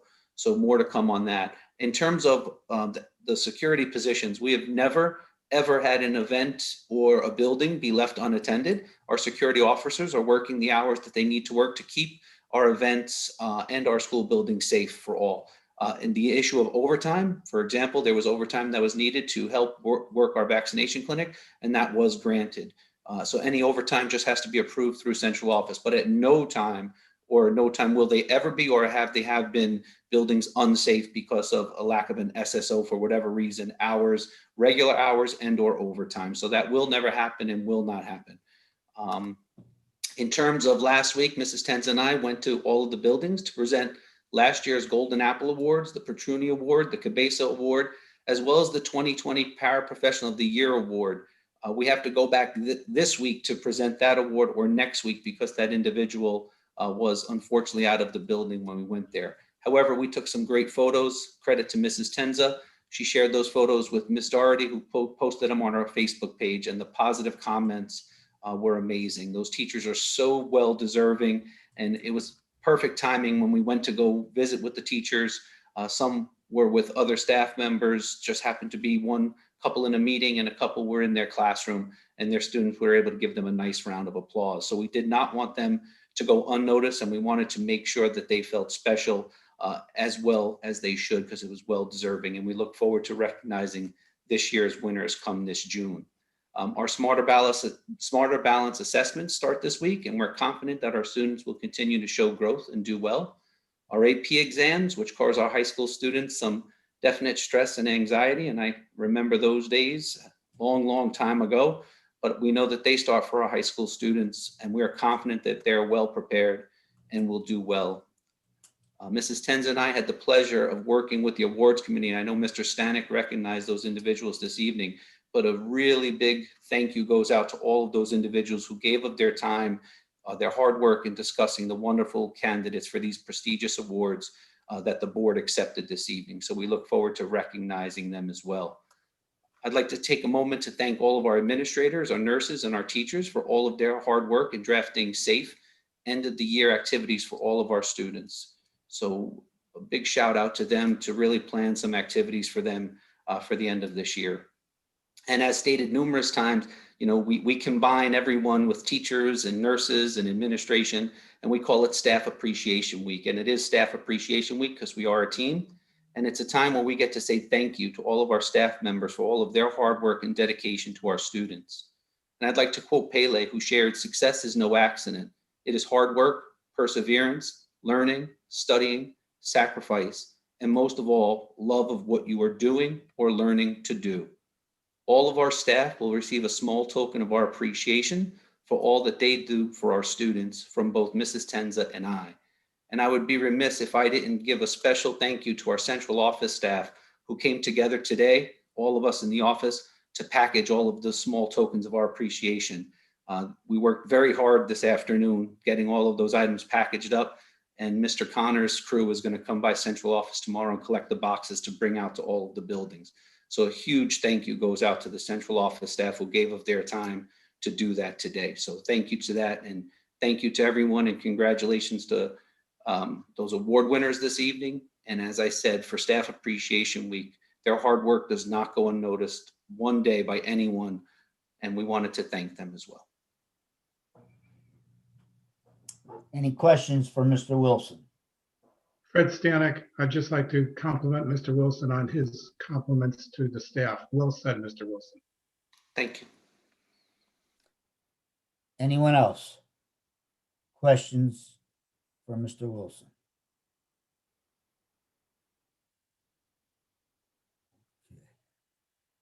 All right. Well, we'll move along. Mr. Strammell? Yes. I mean, you can just absolutely stop me if you think it's veering into Q&A, but I just want to go back to the SSO. My question and my comment during board member comments was absolutely not in regards to, are we covered in terms of having security and police presence at events where we need it? That has never been in question ever. My specific question is if our SSOs are receiving opportunities for overtime before we reach out to town police, because as we all know, it is far more expensive to hire police officers for overtime.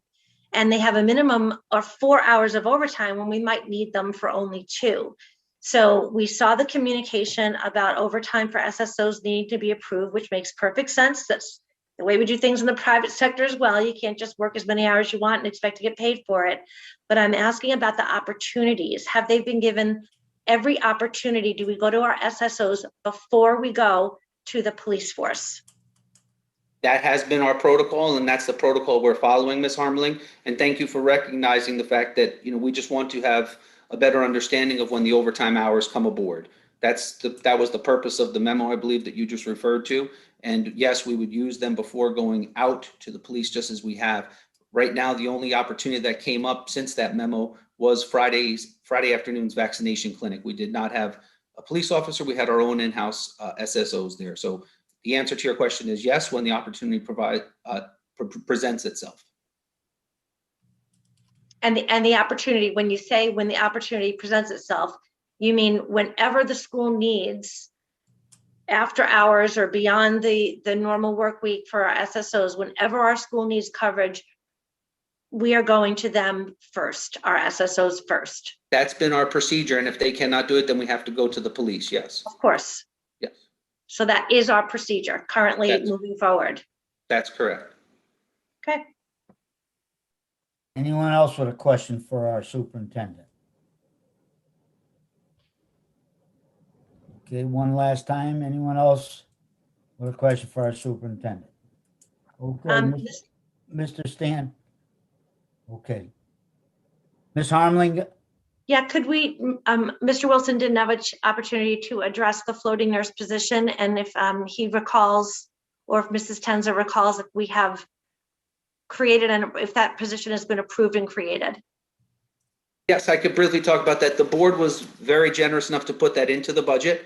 So we have a description, a job description. Our head nurse has worked on the job description, which we could gladly present to the board. We were waiting for the budget to be approved because that was a new position before moving forward. We didn't know where we stood with the budget. Obviously, tomorrow being May the 4th, hopefully we get an answer on that budget process and procedure, and we could gladly present it to the board and go out and post it and look to hire. So yes, we have a draft, and it is just a draft that we would just, the head nurse has worked very hard on it, and we can gladly present that to the board ahead of time, but we were waiting just for the budget to be approved before we move forward with any positions. If I could, through the chair, Mrs. Strammell, yeah, I mean, go ahead. We can create and approve a position anytime we want. It doesn't mean we are funding it at the same time. So I mean, Mr. Strumello, perhaps we can put that on the agenda for next month. Sure. Okay. Mr. Chairman? Yep, Mr. Champagne. Sort of on that same line, with tomorrow's budget, is there a way, if we agree as a board, that if that budget's passed, we give the board chair authorization to review that job description and post for that immediately? I think, Chris, we have to vote on that, unfortunately. Any Okay. kind of new position that has to be created has to be voted upon by the board. So Ms. Harmling's point is the most appropriate way for us to do it at our next meeting.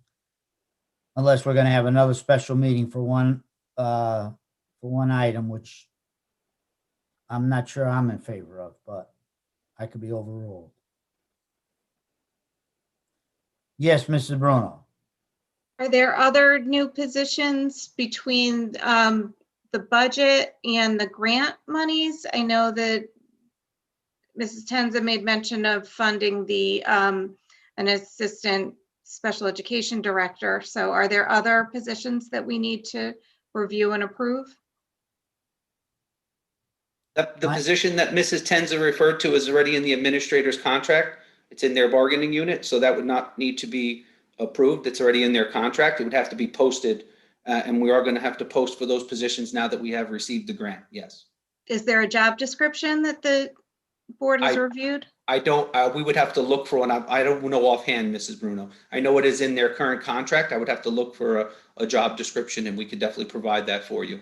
I think we had asked for that at the beginning of the budget discussion this fall. Okay, any other questions? I noticed that Mrs. Dragonis is here. Does Mrs. Dragonis have any questions for our superintendent at this time? No, thank you, Chair. I'm just listening to what is going on. Thank you. Okay, you're welcome. Okay, Mr. Stanek, if you would like to make a motion, it might be appropriate now. Thank you, Mr. Chairman. Fred Stanek. I would like to move to add to the agenda the issue of resumption of short Wednesday school days for the remainder of this school year. Second. Seconded by Mr. Champagne. This is first to add it to the agenda.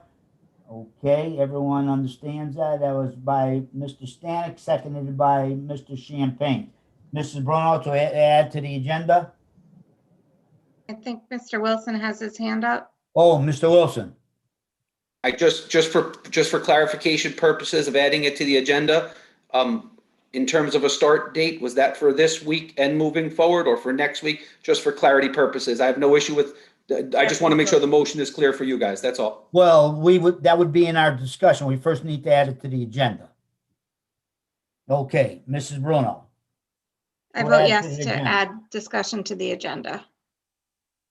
Mr. Champagne. Yes. Mr. Garofalo. Jim Garofalo, yes. Ms. Harmeling. Ms. Harmeling, yes, to add to the agenda. Okay, Mr. Hatfield. Jay Hatfield, yes. Mrs. Asteriak. Jay Hatfield, yes. Beth Mysteriak, yes. Mr. Stanek. Fred Stanek, yes, and the intent of my motion is to add to the agenda for discussion and possible action. Okay, very good. And Mr. Strumello votes yes. Okay, so we added to the agenda. What is the board's pleasure now? I'll make a motion to support the return to half days on Wednesdays starting, I would say next Wednesday, because I think it's a quick turnaround for families. Second. Okay, motion by Jay to start the resumption of half days on Wednesday, starting next Wednesday, which would be, who can give me that date? 12, May 12th? May 12th. Okay, Jay, you want to include that May 12th? I'll second. Okay, seconded by Chris. Okay, and the motion was made by Mr. Hatfield. Any discussion on that motion to return to half days commencing on the 12th?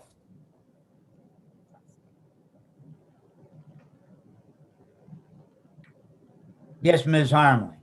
I think I said, what I wanted to share during board member comments.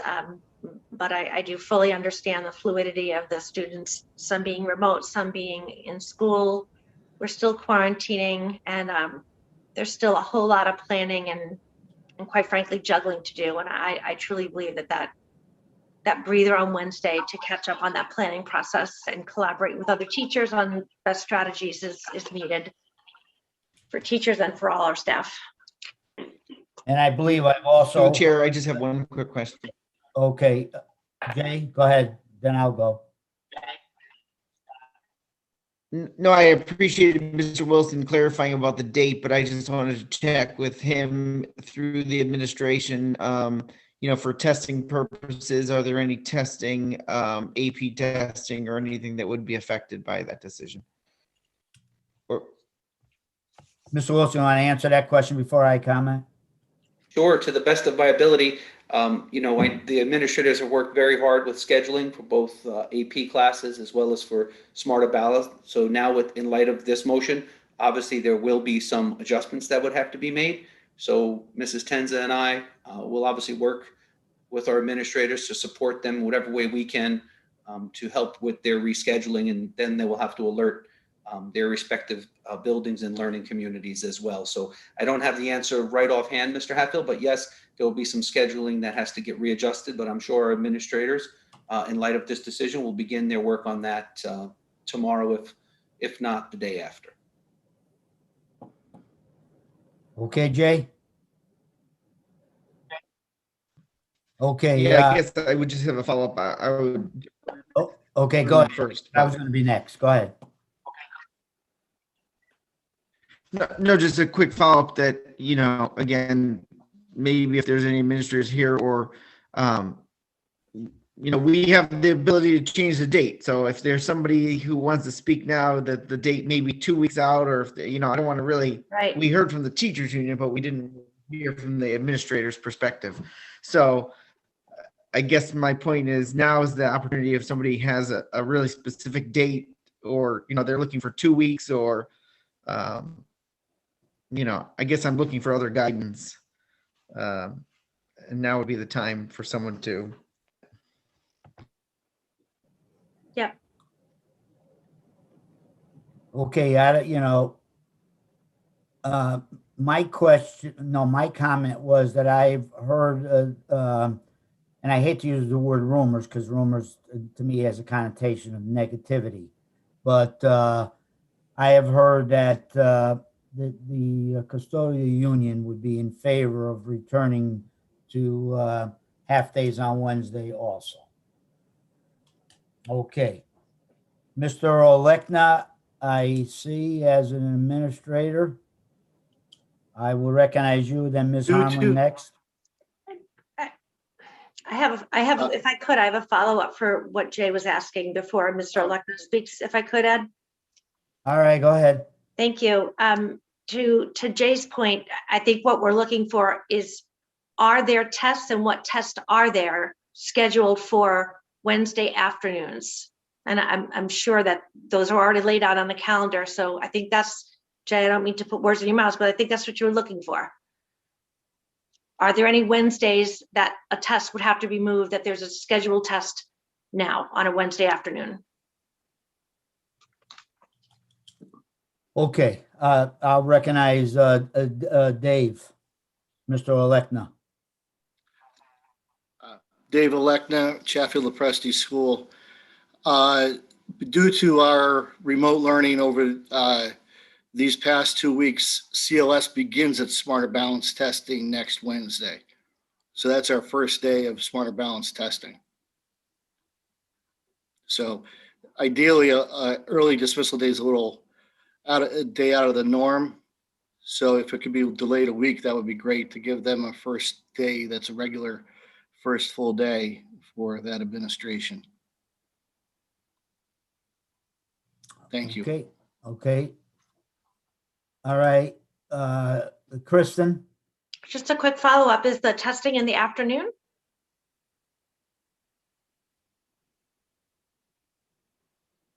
The testing goes into, there's a reworking of the entire schedule for the day for the grades 3, 4, and actually on the first day, grades 4 and 5 to take their assessment. It is a reworking of the schedule so that they can have it first thing in the morning. And so it does have an impact on what would then be occurring in the afternoon. And also because of CLS being a week behind, that the test opportunity, the way that the Smart Balance test works is that there is an opportunity for a child to have their test paused and continue. And it's always better to try and complete the test on the same day rather than a carryover. So we actually do assess in the afternoon. It doesn't start in the afternoon, it starts in the morning, but tests continue on throughout the course of the day. So there's no scheduled start time you. of a test that would conflict with an early dismissal? No scheduled start time But in the afternoon? Not a scheduled start time, but the opportunity for the continuity for a child to have the best chance for success that day. Thank you. Okay. Is there any other administrator who would like to speak first? And then I'll recognize Mrs. Bruno. Mr. Freund? Yes, through the chair, thank you. We don't have any AP tests scheduled in the afternoons after the early dismissal time on Wednesdays. Okay. Mrs. Bruno? I'm kind of torn on this one. I hear from our teachers, particularly the elementary teachers, that don't have an opportunity to prepare their classroom because the kids are in it all day. So I'm really thinking hard about this one. I'd like to ask Dr. Boyle the impact on the provision of IEP services if we reduce the total hours of the week. Dr. Boyle, can you respond to that? There's no choice but that it would affect special education hours. Anytime you affect, the IEP is written for 6.5-hour days. So it's going to affect different buildings in different ways. It most significantly probably impacts the students that are most compromised in terms of being in self-contained programs for the entire academic day, because there's no opportunity to make up those hours because they're in self-contained programs for the entire academic day. Whatever the board's pleasure is, we work with it. And we work as hard as we can with our students while they're in the school buildings, but it absolutely has impact on IEP implementation. Okay, Mrs. Bruno? Can I ask? Go ahead. Yeah, follow up one other point of view, and that is from the student point of view. It looks like Zach's still here. I'm just wondering, as a student rep, what is the feeling of students about that time in school versus having a bit of a break on a Wednesday afternoon? Zach, would you like to respond to that? Yeah, I can. I think. Okay, now make sure you speak louder, Zach. Well, I still had a hard time hearing you. Okay. For the students, I think it's definitely. Still Zach. Yeah. Can you hear me now? Well, not much better, Zach. Well, all right. I feel like it's more for the teachers and the time that they need to, best prepare for their lessons and whatever else. But for the students, it's definitely a good thing too. I think it's probably the move going forward. Okay. Thanks, Zach. Okay, Mrs. Bruno? Thank you. Okay, now, Mr. Champagne. So just a follow-up, so with May 12th, we're looking at 5 weeks, if I looked at the calendar correctly. And as sort of a follow-up to Mrs. Bruno's question, what do we do the whole rest of the year with the special ed kids? Why would these last 5 weeks be any different with how we've continued with the year? Or started the year, sorry.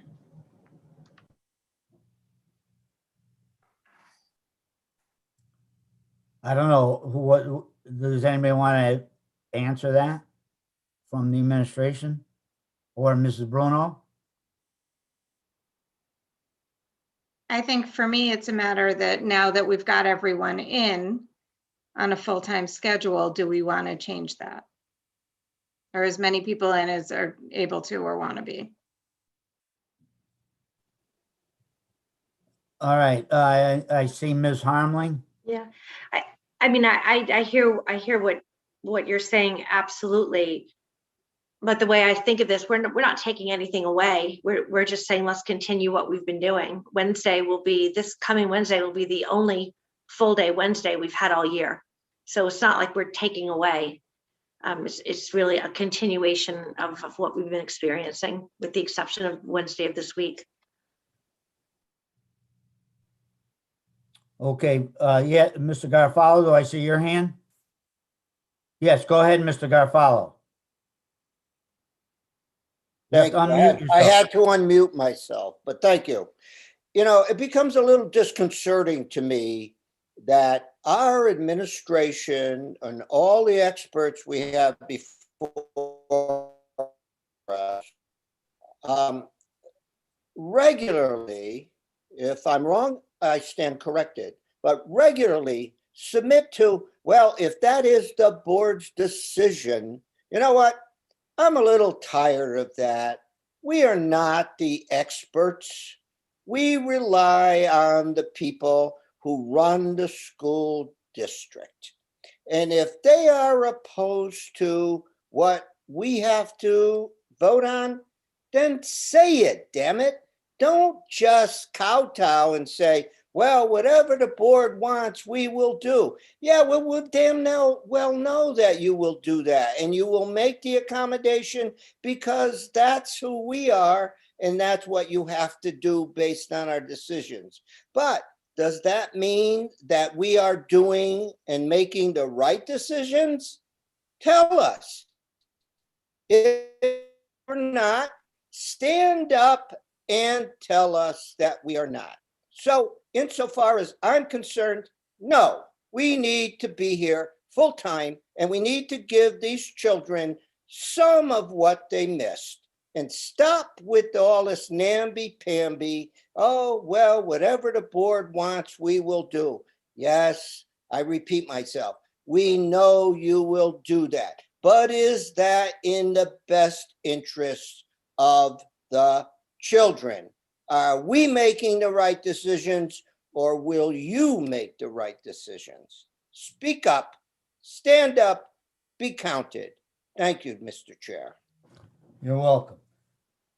I would just like to go back to what Mr. Olekna requested, and I will ask the people who made the motion a thing. I sense from Mr. Olekna that he's looking for the 20th, not the 13th. Jay, you made the motion.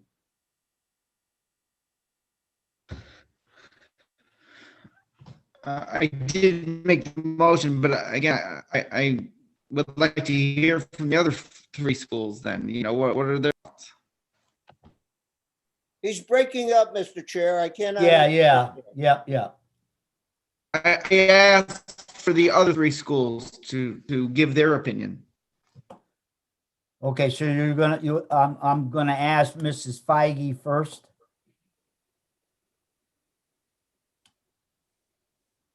Hi, Mr. Strumalo and board. We are doing the testing this week, and next week is makeup for Smarter Balanced at Bungay School. Okay. And Mrs. Roden?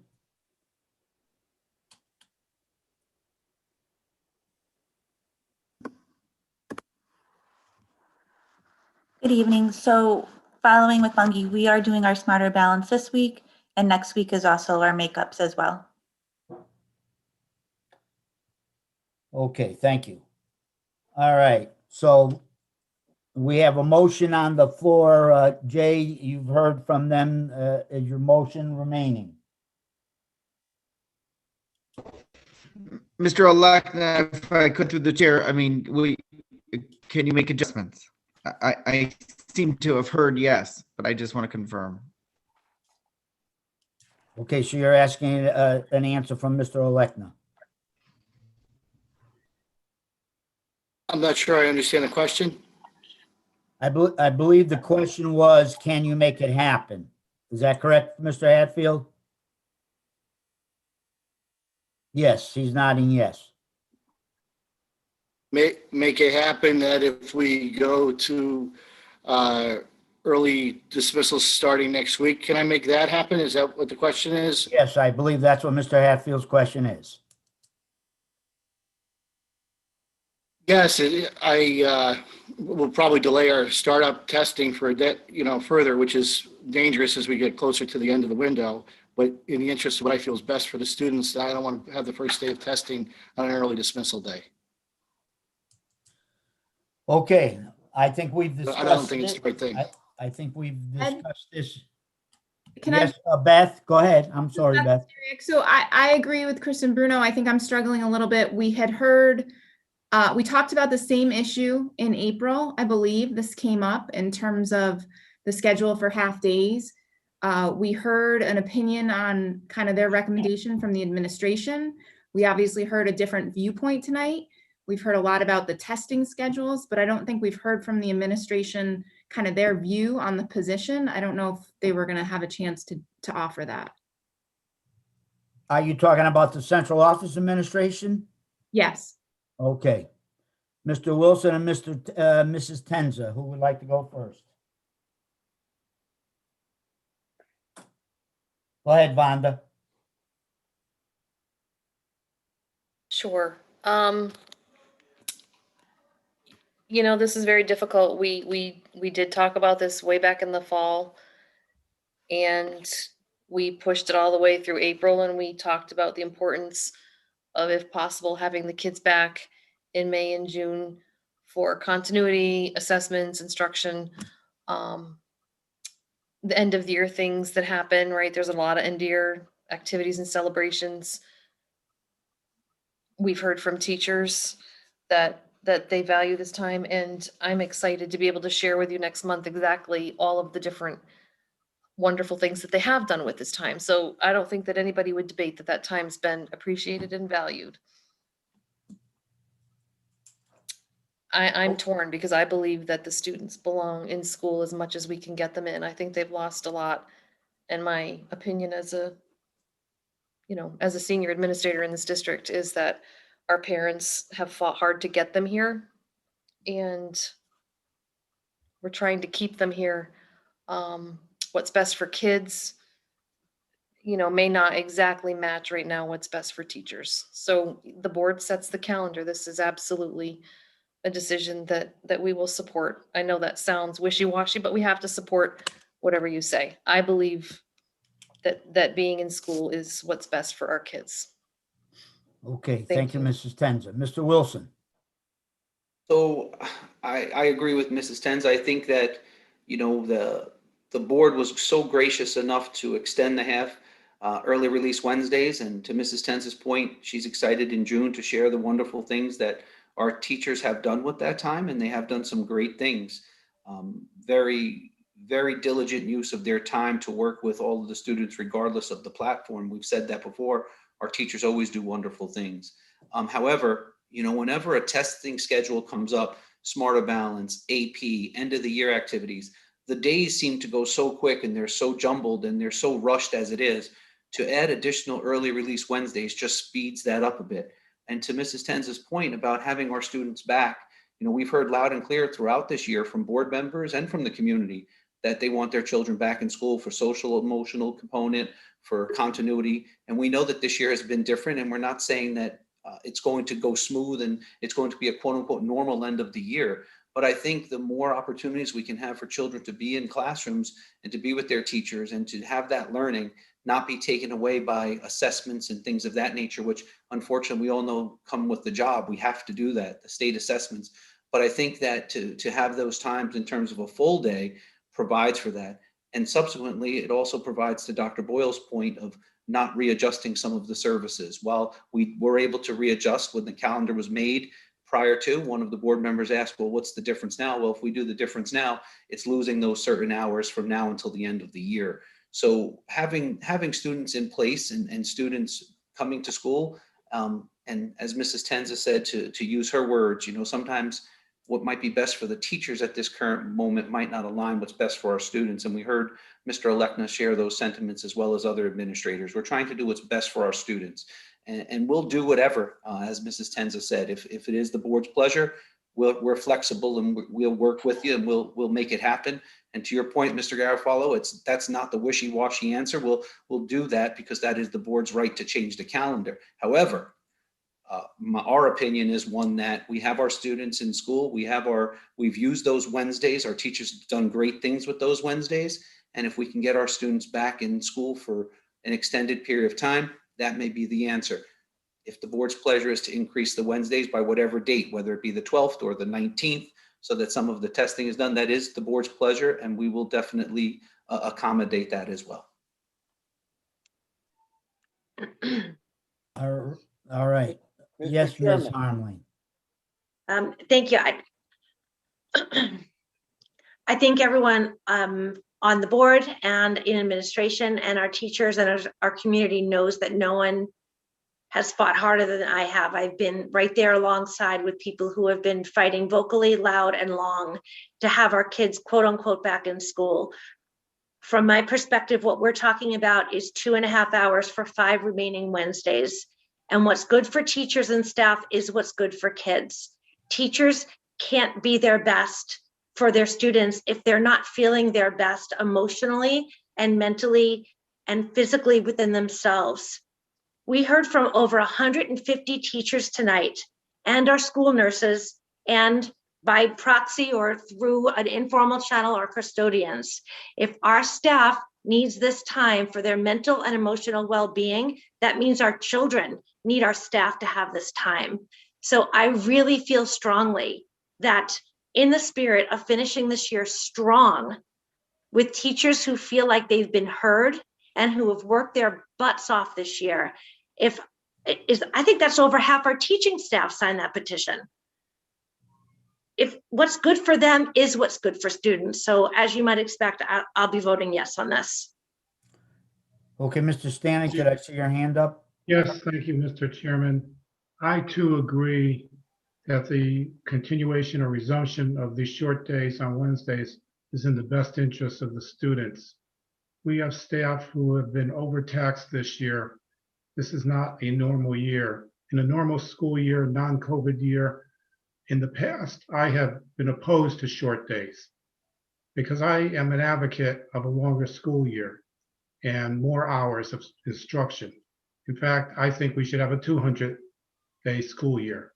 However, this is such an extraordinary year, and I think in the best interest of the students, we need to recognize that our staff, teachers, custodians, and others need additional time for planning. We have staff who are teaching both in person and remotely. They need additional time. This is such a unique year. We need our custodians to continue to clean the buildings in a safe, so that we have safe buildings for our students. I think there are a lot of arguments in favor of the resumption of these days.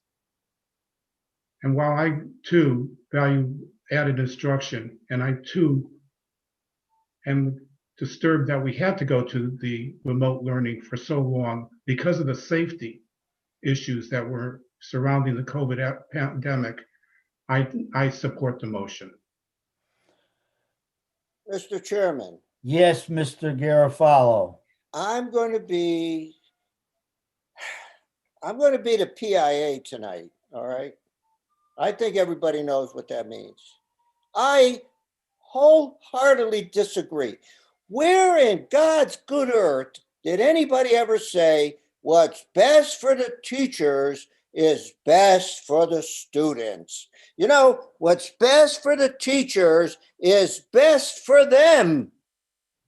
There is no construct that says that the two equate equally.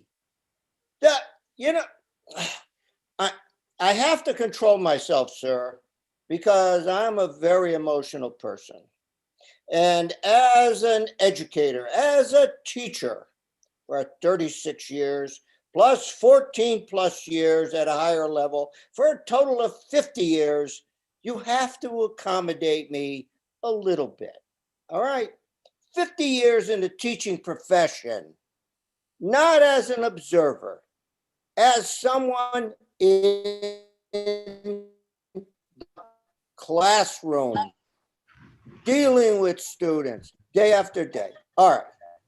Our teachers, yes, they have been challenged this year, as have countless other teachers been challenged across the country, across the world.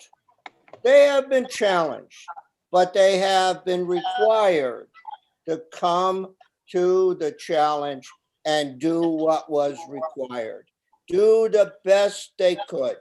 Hopefully, ours have done so. I won't question that. They have done so, but they have been compensated at the level to which they agreed to be compensated. Now, bear with me, please. Bear with me. In the past, the public has said, oh, you guys work 180, that was before the 185 days school year. You guys work 180 days a year and you get this remuneration. Okay, wow, what a tough job you have. But yet, here we go with the opposing point of view. All right, look, do you have any understanding what it takes when I'm at home and I have to correct papers and I have to make lesson plans and I have to prepare for my classes and so forth and so on? Yeah, yes, yes, yes. That was the job you chose. That was the contract you signed. That was your obligation as a teacher. You said you would accept that responsibility and you were held to it. So now we have a different situation. We have COVID. We have teachers who have to teach remotely. They have to deal with students who may or may not appear, who may or may not be interested in learning distance-wise, but yet the teachers have fulfilled their obligation for the most part. Now that things have subtly changed and we're saying we need to go back in person, all right, do you realize that across the country, the AFT and so forth have vehemently been against going back to class? Well, here we are in Little Seymour. We have a smaller district. We have teachers who, for the most part, are willing to go back and do what is necessary. God bless them. I applaud them. But now we had this tonight request, oh, well, they need additional time to do this, to do that, to get ready, to prepare lessons and so forth. Didn't we have to do that in the past when we were working full days? Mr. Chairman, I'd like to move the question. Mr. Chairman, I'd like to move the question. You want the question? You want the question? Okay. The question is. Point of order, Mr. Chairman. I'd like to move the question. Hold it. Everybody. I guess no one is interested in, Mr. Chair, I guess no one's interested. Point of order, Mr. Chairman. I'd like to move the question. Okay. Mr. I'll Champagne. respect that, Mr. Chair. Okay. Give Jay his vote. Okay.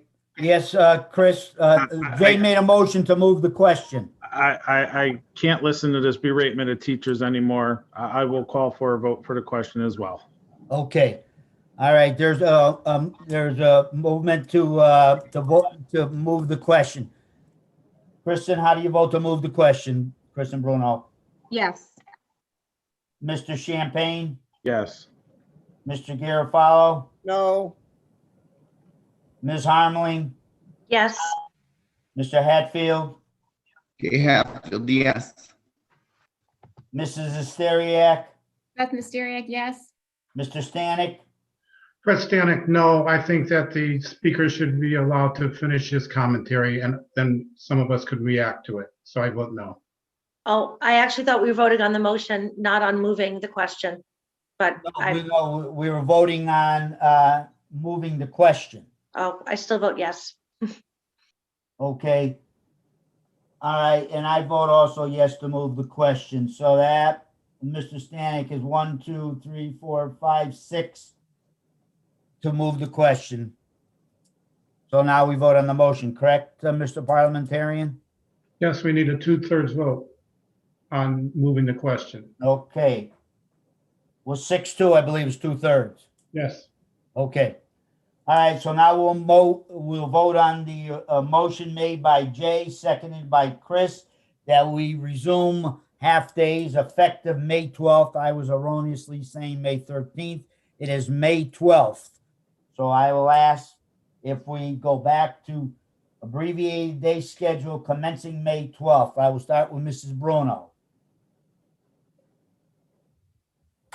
So thank you to my fellow board members and to administration and Zach for sharing your input on this. What I think is finally tipping my vote is that the connection between good instruction and good planning. So I think that giving teachers time for that planning, I'm going to support the vote. I'm voting yes. Mr. Champagne, Chris Champagne votes yes. Mr. Garofalo, No. Ms. Harmling, Ms. Harmeling votes yes. Mr. Hatfield, Jay Hatfield, yes. Ms. Nesteriak, Beth Mysteriak, yes. Mr. Stanek, Fred Stanek votes yes. and Mr. Mello also votes yes. Okay, moving along to activities and recognition. These are for informational purposes. Are there any questions on the Seymour Middle School or the Bungie Elementary School or the Sheffield Presti Elementary School informations? No. Okay, I see no hands. So Dr. Boyle, if you would like to do yours, please.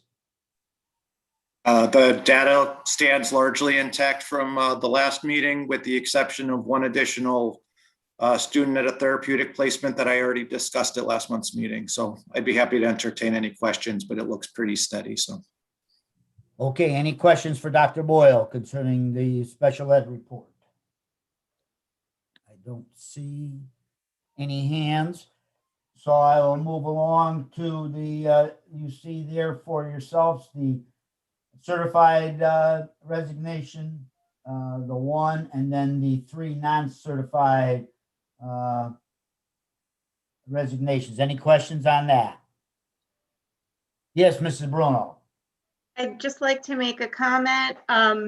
As we were celebrating staff, I just want to go back and recognize that the end of April was Paraprofessional Day. And in particular, I want to recognize Wendy Sebas as a fellow early childhood educator working that number of years in preschool special education. Really takes a special person. So I want to congratulate Wendy and wish her well. Thank you, Mrs. Bruno. I'm sure she'll appreciate that. Mr. Stanek? No, I have nothing. Thank you. Okay, all righty. Okay, so we will go to public comment number 2, Mr. Champagne. I was just checking. I do not have anything. Okay, well then the board chair will entertain a motion to adjourn. So moved, Chris Champagne. Chris Champagne moves to adjourn. Who seconds that? Who seconds the motion to adjourn, please? I'll second it, Kristen Bruno. Thank you. All those in favor? Aye. If we could put our hands up or thumbs up or whatever. Okay, the meeting ended at 9:27. Good evening, everyone.